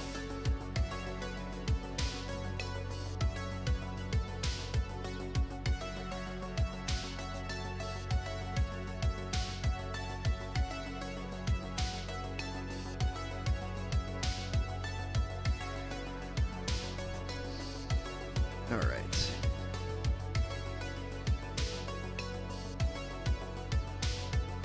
Damn, now I want Culver's.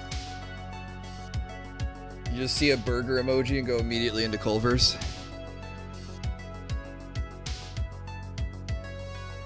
Like the Manchurian candidate, but for fast food.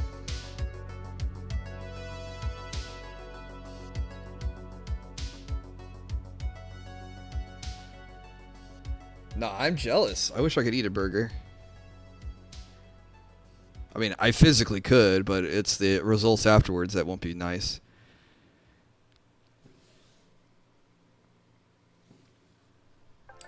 The tummy aches.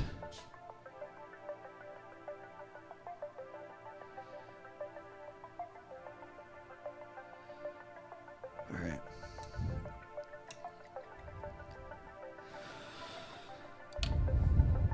Let that dry.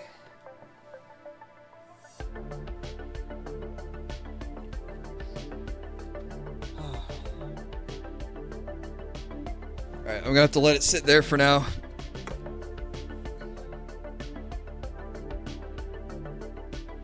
We'll have to come back another time.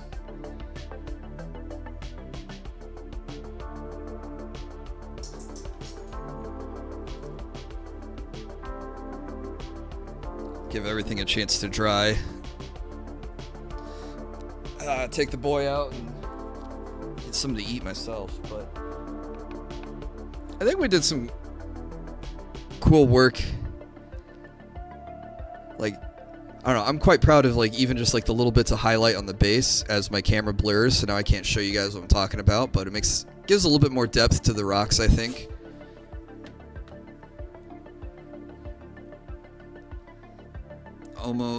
Almost satisfied with the cloud. I think I want to come over with some light brushes of white on the tips to make it look a little bit more three-dimensional than it is. But even like edging the rocks on this make it look pretty nice too. Yeah, I feel like I made good progress. The part I'm nervous about is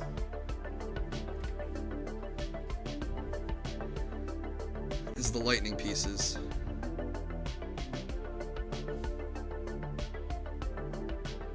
I only have the one yellow, and I think I'm gonna have to come in with like yellow and white and edge these in a lot of white.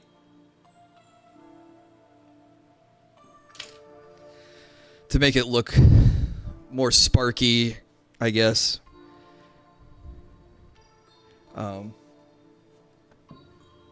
Yeah, the hair's in a really good spot. I don't know if there's if I want to mess with the hair or anything. My internet's so bad, YouTube dropped quality of 144p, tasty pixels. Yeah, I can't see the details I'm working on. I got the eyebrows for the transparency. If I were to redo this, I would buy yellow translucent resin and print the lightning pieces in that so I don't have to paint it, but I didn't do that, so I have to paint yellow and white to try to make it look like lightning. So I think similar to what I was doing like on the edges of the rocks here, but if I put more white gradient coming from the edges on the lightning bolts. This is what I'm thinking, is along the vertices here, is paint white and fade it off coming towards the middle where it'll be more solid color. We'll make it look more sparky. Or at least more of a magical effect and not just like a big piece of yellow plastic. But yeah, I didn't own transparent yellow resin at the time.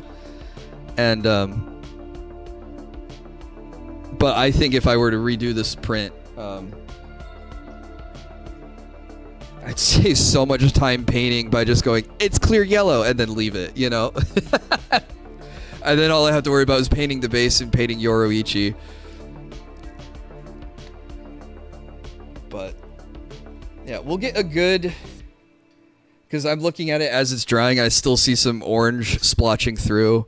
I think I had a good idea starting with orange to build up the yellow, because otherwise the yellow on white is not going to show through as much. But thinking about it retrospectively is like, oh, but maybe I want more white to show through than I initially did, so I didn't have to cover it all up with orange. But learning process, but I think it'll look good. But right now it's still in that in-between stage, but I've put paint down on most of the pieces, so I need to let the pieces completely air dry before we come in with another coat. Because I don't know if you saw it when I was... Might have been a piece of the lightning, but I went over a part that had already started to dry, and I was peeling paint, like half-dried paint off. So I'm not in a spot where I can really easily continue without accidentally making it worse. So it'll be at least one more session, but getting all that tape down on her body so that way there's the tape's protecting the skin from me painting black on the leotard. Yeah, that was probably one of the more important pieces. So right now it's really just like finishing touches on the details. So making the lightning look right and putting some highlights down. And yeah, the face is almost done. I'm gonna have to put a pupil and put more detail in the iris, and maybe I'll edge the iris in black. Yeah, maybe I'll put black down. So yeah, we'll put the pupil in and all that. We'll make our face look good, because anime characters are known for their faces, right? Kind of. It's one of the more important details, I'd say. So we'll wrap things here. Thank you guys so much for hanging out with me and chatting with me and letting me get on my soapbox and a couple of topics there. I had a lot of fun. I love painting. When I finish Yoruichi, I'll have Virginia from Unicorn Overlord next, and what'll be cool about painting her is that'll be a giveaway for you guys in October. I'm telling you, go all in on the Alchemist gimmick and produce your own printing resin. It would be a cool idea, except I couldn't make it myself because the resin is very toxic. But it would be fun to... It would be interesting if I could like take two... Because you can take other resins and mix them together. It would be cool if I took two different types of resins from a brand and make a good mix for myself, or even two different brands resins and mix them together and find like a good mix that works perfectly in my printer at my altitude and my temperature for my print times. You know, I could do all that, but not something that I have really the capabilities for. So let's see. Let's find a couple people to raid. I had a weird view count drop at 6 o'clock. Was I talking about weird stuff at 6 o'clock? I don't know. I'll go back and review the VOD and be like, all right, whatever topic I'm talking about then, don't bring it up again, because people turn off when I talk about that. Research for myself.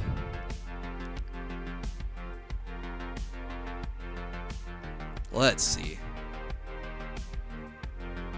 Oh, Low Battery streaming. I haven't seen him in so long. And he started less than an hour ago. And he's playing Marvel. Oh my god, I haven't played anything with him in so long. Yeah, have a good night, Joe. Zip it up, zip it out, Reggie. Have a good night, everyone. Mercenary, if you're still here. Wait, what do you always say? How do I forget what Mercenary says? He has the same good night phrase, and I forgot it. I've had too many brain farts tonight anyway. Who should we raid on Twitch? Anne is playing Metaphor. Yeah, we'll raid Anne. Anne's at the top of my list. Stay Dangerous, that's what it is. Yeah. Stay Dangerous, Mercenary, if you're still here. And, alright, if you guys are sticking around on YouTube, say hi to Low Battery. He's playing Marvel Rivals. And if you're sticking around on Twitch, we're going to raid Anne Lee, who is playing Metaphor. And then I'll be back Sunday, hopefully with good news coming away from this interview. And we'll be continuing at Lear Yumiya. We're entering the final chapter, so we're almost done with the game. And yeah, take care, everyone. Have a great rest of your week. Hopefully I see you a little bit this weekend. And then next Monday I'll have my next schedule. So take care, stay safe, stay out of trouble, make good decisions, all that fun stuff. And we'll see you next time. Bye-bye.